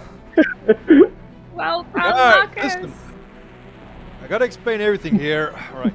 Don't worry about it. We'll sort it out after. Just get her moving. Okay. So the 4 guards, like the 2 guards inside, like the two behind you, they've all been convinced. The 2 in front of you just kind of, yeah. All right. Snap to it. Hey, and they, yes. And you see one of them kind of, like they open up a terminal nearby, and they start kind of tip-tapping away and looking at you. And like there's just the one on the computer, thankfully, is doing something to keep himself occupied. The other 3 guards are just kind of awkwardly stood, like, because they've just been told off by a stranger that they assume is a higher position than them. And what weapons are you armed with? Have you just got your pistol? No. So there's no lights, Right. right? So it's just like basically everyone's there with a cell phone flashlight trying to do all this. Yes. So what am I? I've got a hold up pistol concealed, Right. right? There's a heavy pistol on his On his leg. on his what on his Yeah. belt, and he's got like a duffel bag with like an AK-98 folded, but that's tucked away in the duffel bag. Right. Okay. So yeah, the room is But he's got 3 guns on him basically. right. Okay. So yeah, the room is slightly illuminated from the terminal screen as this guard taps out. And are you all kind of linked into one another? Yeah. So the guard, as the guard brings up the terminal and starts to look into the details, you see him stop and go, "It says you're still en route. You're somewhere near Basingstoke." Be a glitch. Really? Sorry, I'm not there, am I? Sorry. It's a decoy, all right? Standard operating procedure. We told you we're en route, but we're actually here to avoid ambushes, all right? Ellie. Can Ellie do something? Yeah? Would this be use of my security hold, or would this be a different manipulate systems? This, I would be happy check? with you using this hold. Oh, yes. Yeah, I'm going to use my hold. I'm going to Make the dot on the map go. I'm going to update it to immediately to the current position as if the system has suddenly updated itself or Okay. something. In which case, as you hear this over the comms, and you quickly jump onto the your cyber link, and then you press a few buttons, and there, Marcus, you see on this GPS map, because this guard's looking at you suspiciously, and then you watch as the dot just kind of goes from like the Reading Basingstoke area to boom, like northwest London, and you kind of point at it, and See, there you go. I'm here. the soldier looks back and I'm sorry, sir. There seems to be a problem with the systems tonight. I don't know what's Listen, happening. if you'd read the procedures, you know all about this. It's okay. Yes. Who's your supervisor again? I'm the supervisor. Right, who's your boss? Shane! That My would be voice comes- It is Shane now. he looks at it and goes, "It's." yes. That would be the head of security, and then he gestures and he kind of brings you the details up, and boom, Shane McConnell pops up. With his mop. And like the guard looks at it for a moment, and that's a bit weird. I wasn't expecting that. So. All right. Yes, the guards gonna look to this orc, and like she's not small. She's a big girl. She's a good girl. She's a big woman. She's a big woman. And they kind of, do you want us to? We can find a wheelchair, I suppose. Says one of the guards. Yeah, I mean, sure. Go for Okay, it. so one of the guards disappears. Comes back a little while, a few minutes later with this wheelchair. In the meantime, whilst this is happening, Ellie, so your cyber link is still running this program, right? Like Sure, yeah. like you can see traces of the program, and like it seems to have systematically like shut off various systems. Like doors are jamming, the elevator's not working, the lights are on the fritz. Yeah. You notice a new line of code begins writing itself that says remote access established, downloading. In the software. Who's accessing? No, not my deck, right? It's the No. spike thing you put, isn't it? So yeah, you notice like basically your cyber deck is able to keep tabs on what this attack program is doing. Right, right. Because you've just been watching it fritz the systems, but now this attack program seems to be it's established a remote access link and it is downloading something from Auga Tech. Could it be Genesis? It could well be. It could be Blue Tree or Genesis. Yeah. Is there any? They're the ones.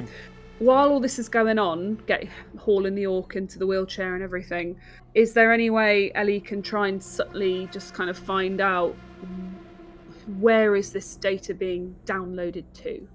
Like, where is this remote link coming from? Yeah, so I'm gonna ask you to let's give you a so tell you what, I won't ask for systems because this is all on your deck. Actually, I will ask you for a I'll ask you for a manipulate systems, please. Yeah, sure. That sounds. Because at the moment it's not giving you information on where it's going to. No, that's what I want to find out. Okay. Am I getting a +1 to this because I'm it's on mission, or is this a little bit off mission? This is kind of off mission. So I no agree. Okay. Oh, God.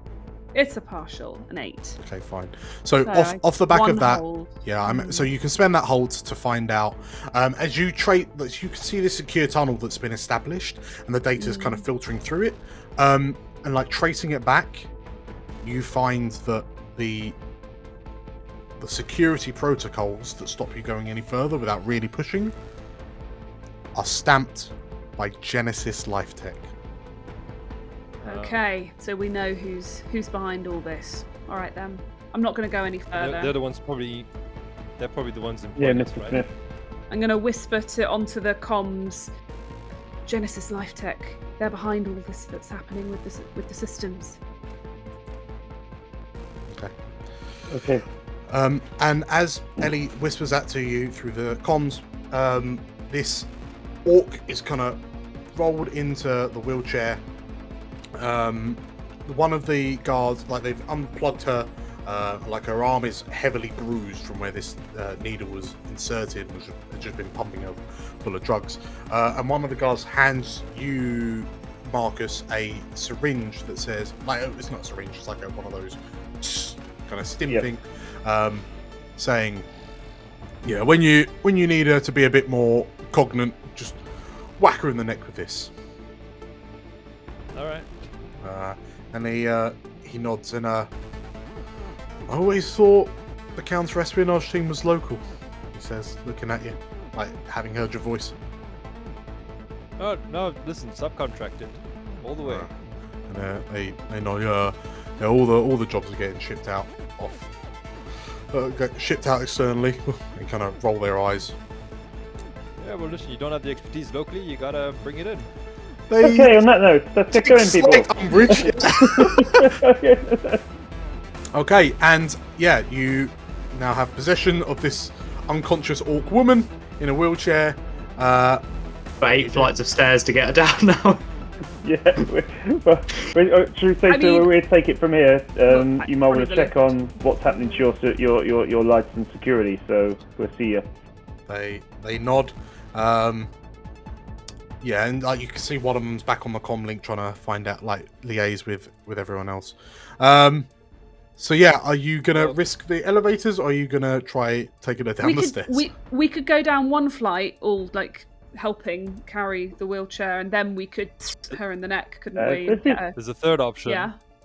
Is I could use one of my pieces of gear to get some climbing equipment, and we just go via the window. Yeah, let's use the stairs. It's all fine. We're fine. Are we fine? Yeah, let's head to the stairs. We're gonna get the wheelchair down Fine, I'll the stairs. levitate her down like Professor X. It's all good. I'm sorry, what? That's amazing! I love Yeah. it! She the can way go. down. She can go down the column down the middle of the stairs, and I'll levitate her Don't down. fuck it up. Oh yeah. Yeah, She don't out. mess She up. go down the stairs, levitating, not down the middle. Yeah, thank you. Although if that then fails, she's in a wheeled carriage Yeah. going we down the rest We'll of let the her go down first, and then we Bear's follow on it. point. It's all right. Bear's on point. It's fine. He's our wheelchair blocker. Bear in mind, you can wake her up. We can wake her up, guys. This is what I said. We don't know what the thing is. If Genesis are involved in doing something dodgy, we don't know how on side she's going to be. We could Yeah. say we're from Genesis and that we're getting her out. Well, Yeah. but she She might were- be in you- Hulk rage, mightn't she? You were told that she was an asset of Mr. Smith's. Yeah. Yeah. So she should trust us if we say we're helping. Whatever the party feels is the sensible thing to do. I think she's easier to move asleep at the moment than dealing with Yeah, with someone right. blowing up. Once we're in the car, not a problem. Yeah. I Yeah, feel like yeah, if it all yeah. goes pear-shaped, we should wake her up straight away. Yeah, but yeah. Yeah. If for but now then we it don't might know how be- long it will take. It might take her a few minutes to come round. So yeah, Mhm. that's it's true. not necessarily going to be immediate. But Yeah. anyway, I think this is a plan. Let's keep her asleep for now. Okay. So, are you actually levitating her down the stairs? Yeah, because we don't need the illusion. The suppose just the carrying fire her. cabinet and the water pot can come back to normal. Okay. Well, unless you all want to carry her, what do you think? Are we done with stairs? Are you happy to carry her, or?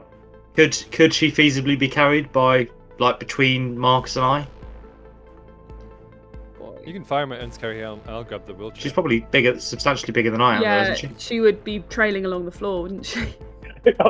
Over Bear's shoulders, her head will be hitting the stair behind. I'd be tripping over Okay, both but her there's- feet and her head at the same time. What's your meat stat? You got +2, right? You're a big boy. I'm a wide boy. I'm not a big boy. I'm not a tall boy. That's fine. Well, do you want me to use the levitate to Right. keep her head up while you carry her? Oh my god. Keep her Sure. straight. Okay. I'll keep her in a plank shape and you carry her down the stairs. Tell you what, if you're taking the stairs rather than the elevator, between the minor magics that Price will be casting to keep her above ground, between Bear's impressive strength, are you just going straight to the car park? I think we should try and hide the wheelchair somewhere, We're even taking the wheelchair. superficially. We'll just take Yeah. it with us. Well, he's carrying an empty wheelchair down. You are. Marcus can carry a wheelchair. Me, sure. Yeah. You never know when we need him. Just- If there's a bit of well- gear to nick, we're nicking it. Even if it's just a wheelchair. Right, okay, so you head down the stairs with an empty wheelchair and an unconscious orc. You get to the underground car park, you you go to swipe McConnell's Shane McConnell's badge to get out of the access. Oh no, sorry, it'd be a staircase, so it just opens. And then you pile into the sedan. I'm guessing the orc is just kind of squished in the space on the back seat between the two of you. Okay, and yeah, Seatbelts, people. as you pull away from the building, Ellie, as you kind of look over, as you kind of get out of wireless range, you can see that there are lights just kind of going on and off, and there's kind of fritzing, and just the building's having a terrible time. The last thing you notice as you drop out of Wi-Fi range is that your the attack program that you're keeping tabs on says download complete, as it kind of fizzes out. Oh boy. And then, it fizzes out, and then you notice it deletes itself from your cyber deck.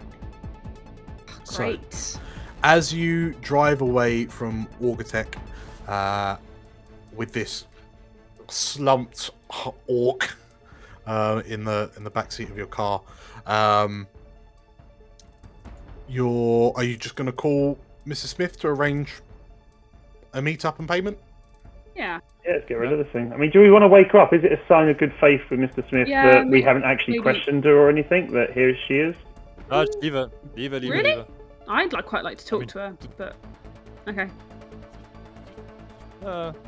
You're cool. Up to you guys. Well, Marcus, you've got the syringe. You've got the chemical smelling salts. So I reckon we wake her up. Don't you think? There's something very fishy going on. It would be good to know. Yeah, but are we paid to what be we've just fishy? unleashed. What did we just unleash, though? What No, did you They're just unleash? stealing the info from the company. I hope so. That's all they're doing. I hope so. And we know who they are, so it's like, what is she gonna tell us that we don't already know? So I'd rather get some credit with Mr. Smith by just saying, there you go, this is the way we found Is there any way, I don't know, can any of you techie people like put a tracking thing on her so that if when we give her back, we then know where she's. If we then need That to is take her on later. rife with possibility for it coming back to bite us, isn't it? If they ever find Absolutely. that, that bug, I don't think it's worth We've it. been out of work for 3 months. This is like, you need to do like squeaky clean service. So I'm voting talk to her. Marcus. Yeah. Yeah, Marcus is gonna vote that he just leaves her the way it is and literally gives to Mr. Smith Okay. the syringe. Yeah. Do you want So- to leave a card in her pocket, Kat, to be able to say, we rescued you, you owe us? Not really. Okay. No, I think no. I don't think that is a reasonable move. But I do think us waking her up to talk to her in the car would be fair enough, and that might reveal some interesting information if she feels so inclined to talk to us. I just think it's an opportunity, but we don't. Yeah. If the group thinks it's much safer just to leave her, then I'll go with that. I mean, I just don't want. Price doesn't want to damage his car. Are you afraid she'll wake up swinging? Yeah, that's what I was. I'm just stereotyping what a You could crazy tie her up. is going to be like. As a precaution, but that would be a bit. Okay, Yeah. so she's sedated enough that she won't wake up unless you inject her. So if you're leaving her, she is snoozing softly on the back seat with her head slumped on the top of Bear's. Oh. And yeah, you make the call to Mr. Smith. You're given a location to another car park similar to the one you met him in, but this one is different, like in a different location, closer to Auga Tech.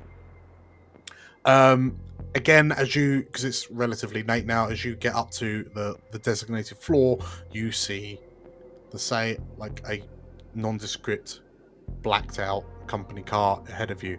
And as you approach, the company car's lights turn off. Sorry, go on now. I do like the idea of leaving as subtle a card as possible on her that just maybe gives a contact Give her detail your or something. Instagram. Yeah, give her my Instagram.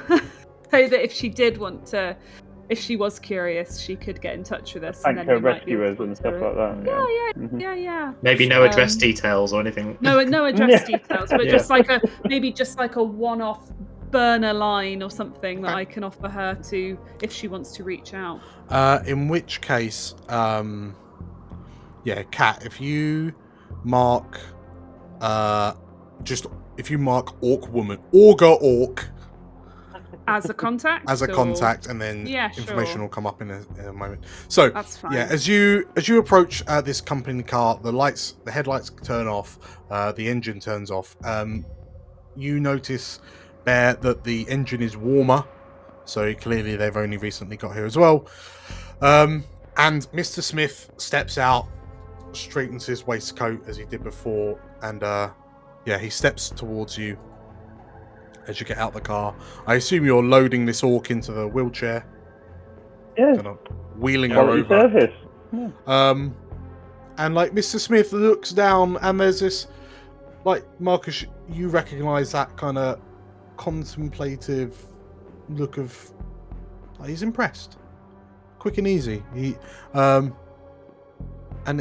Yeah, Marcus will walk up to him and go and hand him the syringe and go, there you go, job done. He nods, and when I spoke to Red, I was promised of your professionalism. I'm glad to see that I wasn't shortchanged in my expectations, Yeah, you got it. he says. And he takes a syringe, he puts it to the side of the orc's neck, presses the button, you hear the as it injects her with the stimulants. You see her kind of shake slightly, and then like you see her eyes underneath her eyelids start to move as she starts to come to. And he looks through and I thank you for a discreet and efficient job. I am more than pleased with your performance. Are you taking point again, Marcus, on this discussion? I think so. And then on the next mission, maybe somebody else can take them. Okay, so in which case, Marcus, I would like you to roll me a getting paid. Getting paid. And I get to So add. you get to add 1, however 2, many 3, 4, 5 to the roll. unfilled segments. Why is that? So when Just you, the way it when you get works, paid you're by getting your paid. employer, you count up the unfilled segments of the legwork clock, and you guys are nice. very discreet. Awesome. So +5 to the roll. Okay. Why the legwork and not the action one? It's weird, isn't Shit, I it? did under the knife. Why did I do that? Oh, That's wrong. that's incorrect. That's. I mean, it's the same. It's the That's- same roll. Oh. It's Well, the same. yes. Oh, actually, yeah. That's Wait, mine would be edge instead of what is prompt? That's So actually, plus I'd have 5. that's a plus. +5. No, it'd be +6 because I've got one edge. But it doesn't actually a say 10. it's an edge roll though. Yeah, it's not. It does. Get the job. No, get edge. paid. Oh, it's getting paid. Oh, sorry. So it's just plus. So we do that. Oh, it's right at the Oh, bottom. perfect. I rolled a 9. Cool. So choose one from the list below. I want to get paid. So you're in being full. paid, but yes. You Does can that choose- mean it is a setup or an ambush? like, Are we just securing that it's not a setup rather than whichever one we pick, it will definitely be an ambush? They Maybe pay us the it- full amount maybe and the then kill shores- us. if we choose it's not a setup or ambush, maybe it just assures us that yeah, it won't yeah, be. yeah, Yeah. That's fine. That's Yeah. fine. But it doesn't mean it The has No, to. ones okay. that you don't choose aren't necessarily going to happen, but they Good. are things that I could. You could do it. choose. Yes. Okay. You're just crossing off one of my things. I suppose it's a bit like if the mission went really tits up and we crawled up with hardly any hit points left and we're knackered, we get paid. We could ensure it's not an ambush to make sure we're not, you know, things like that. Or- Yeah. Yeah. Or if we'd hold if we'd not done the mission particularly well, you could still ensure you get paid fully. Yeah. For example. Okay, hold on. So then, should I just not choose you are paid in I think full? we 'Cause should be that's- paid in that's full good. anyway, shouldn't we? Given we've done he's told us we did a good job. And we gave him the syringe with the thing. So I'm gonna go with you learned something from the mission. Okay. Okay. Yeah, 'cause it gives us I like experience. that I like one. that. So that a everyone's going to gain additional experience, so we'll hold on to that. Cool. Yeah. So Mr. Smith injects this orc. She, like, you see her eyes flickering about. She starts to rouse, and he looks to you.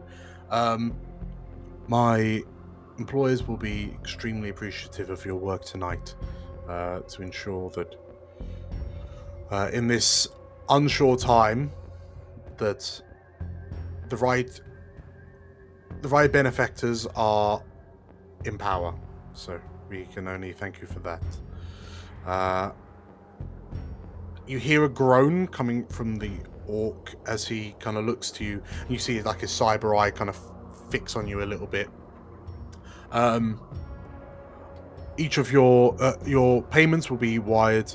Well, he holds a hand out, and there's 4 cred sticks in his hands as he hands them to you. Your payment as promised, he says, and I think you chose you will pay well. I don't think it was that, was it? No. What was it? Let me just go back. I think I gained Intel, intel. okay. Yeah, he got the intel. In which case, you all gain back double what you spent. So 4, 4, 4, and 2, I believe. And then +1 for being. And Does then the plus if you're- one come in after? If Before you're the double? human, then? it's +1. Matt, you didn't have to rely on your dwarven contact, so I believe you get +1 cred as well. Wait, so we get the 4 back if we bet 2, Plus and another we one get an extra one. because you're human. Nice. Yeah. Why Alright. do you get paid more for being human? Is that just prejudice? It's outrageous. is what it is. It's Yeah. just- So I'm getting Basically- one. I bet 1, so I'm getting 1 back plus 1 for being a human. Yeah. No, so you bet You 2, get so you 2 get. back. I'll get 2, so I'm back. getting 3. So Okay. you gain 3. Yeah. Matt, Beautiful. yeah, your Dwarven networks, if you did not declare a contact this mission, which you didn't because you just called on Ferret, who you already had, you take an extra credit when you get paid as well. Okay. So if I, he doesn't like You get plus he doesn't 5. like dwarves, but if I don't talk to other dwarves, it's okay. Kinda. So you should Get actually. more Yeah. money for not talking to you. So Matt, you should be on 8. Yeah, cred, yeah, right? that's cool. Yeah, I'm on 8 cred. Sure. I'm on 7. So- That's fine. That's never that. So in which case, yeah, he hands you the cred sticks. There's a smile. The smile says he's genuinely glad that he can trust you. Like you seem trustworthy. You know, there's a respect on his face. And he looks down and says, he gestures to the kind of slumbering orc, and she was one of yours once upon a time. He says, like rather nonchalantly. Terrible what happened with the underground. It's good to see that there's still some good eggs in the city that we can rely on. Ones that don't, and he puts his hand on the orc's shoulder. Ones that don't fuck it up. He smiles ever so slightly. Perhaps I will speak to you in the future soon, he says. Yeah, at your disposal. He nods. He turns and kind of walks back to the car as the driver gets out and wheels this orc into towards the car, and you watch as the driver. Like the driver's wearing a coat, but like you hear the hydraulic whirs as he kind of picks this orc up, and you know that there's clearly some cybernetic arms under there doing the heavy lifting because he managed to just pick up this like 250-pound woman and just put her in the car relatively easily. They kind of look at the wheelchair. The driver looks at the wheelchair, looks at you, and just kind of leaves it in the middle of the car park. Closes the door, gets back in, and then they drive off, leaving only the wheelchair behind. Ooh, I liked Price's suggestion before they drive off. Oh, okay. So, Price, are you saying that out loud? Sorry. Yeah, just for the rest of the group. Just if the snip that she was a member of the underground, and we might have bumped into her in that lovely little marketplace that Mariah Viridius had run. Do we feel a little bit of a? I thought she was actually employed by them, and they're just going to take her back for a debrief and a slap on the hands. But if she's actually potentially just a piece of trash to throw away now, I'm a bit more in a caring mood. Yeah. So the one thing you do remember, like he did say that she's one of his assets. So. Oh, right, okay. Like as you learn that information, you kind of put 2 and 2 together that in the aftermath of the fall of the underground, a lot of Shadowrunners would have ended up in corporations' pockets. Right. It's purely like For safety. Hide me and I'll do jobs for you. Yeah. Yeah. So I'm not implicated. Yeah. Okay. But that's if you're indebted to a corporation, that can get you into some pretty hairy situations. But if you've got nowhere to run or hide, you have to. Yep. Yeah. Cool. So, she seems like, given that she's as safe as any other company asset would be. Okay. You hope. Fine. Mm-hmm. So, Well, if we never get a call from her, we'll know what happened. Yes. Yeah. So, with yourselves being paid, we can look again. So, you entered into the Auga facility, Mark's experience. Yeah. You recovered the operative, Mark experience. Oh, okay. You sabotaged the Auga systems, Mark experience. You successfully completed the mission, Mark experience. So I'm on 5. and then you learned 5. something extra from the mission, so you should now all be on 6 XP. I don't know why, but I've got loads more than that. I've got more because we had 2 experience over the course of the legwork and the mission, didn't we? Yeah, which Dan just repeated. Yeah, Dan repeated them. Oh. So yeah. If you were counting them as Dan was saying them, you would have 1 or 2 more. But it's because I was on 8. But How many are we on now? 6 in in total. total. That's perfect. Dan, could I argue for one of my directive, which is prudent? When you resolve a charged situation without violence, mark experience for the two guards that we managed to convince that we were taking them on board. Yeah, absolutely. And also, because of your here's the plan, you specifically got paid, so you get another experience. Just rolling in experience. Nice. Lord.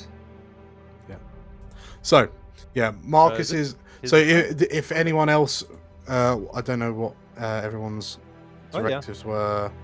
So, I had nothing to do with the church and Let's go nothing through them. found out about Black Phoenix. Phoenix, so that's fine. Yeah. Julia, did Same. your brother, is that part of your... Same for me. If my kind of allegiance to my brother gets in the way, I mark experience, or if I find out information about Meridius from the underground, right. that's another thing. So nothing to do with my directives. Cool. cool. So, with that experience marked, as you get back in the sedan and head back to your 2-bed flat in South London, we will call it there on a successful opening mission. Woohoo! Yeah. We know what we're doing. Yeah. So, More or yes, less. Yeah. you are successful Shadowrunners. And yeah, as the neon strobing lights and advert as you drive through central London, you see the building-sized adverts of selling various wares and advertisements for various corporations kind of looming over you. You realize that, you know, with this successful mission, you are about to step back in to a brand new and unfamiliar world. Liking it. Cool. Sweet. Congratulations, everyone. And yes, I hope you all enjoyed.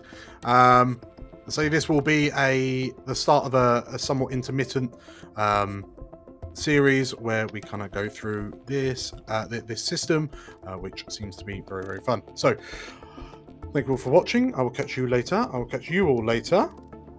And until we next meet, stick to the shadows. Bye bye bye bye. Yes. Bye.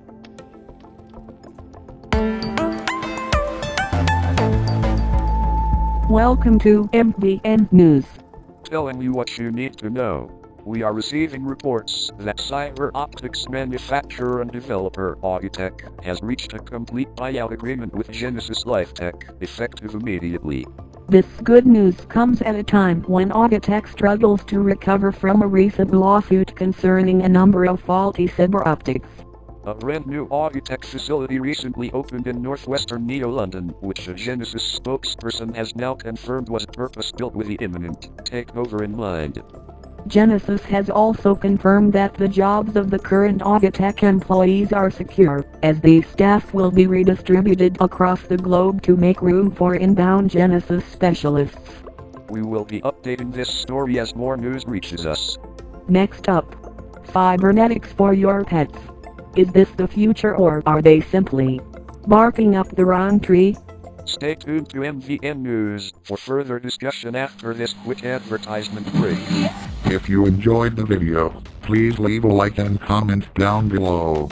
You can find more Explorers and Elsewhere content right here. You should also go ahead and subscribe to the channel by clicking right here. Click the bell to receive notifications of new uploads. Until next time, stick to the shadows.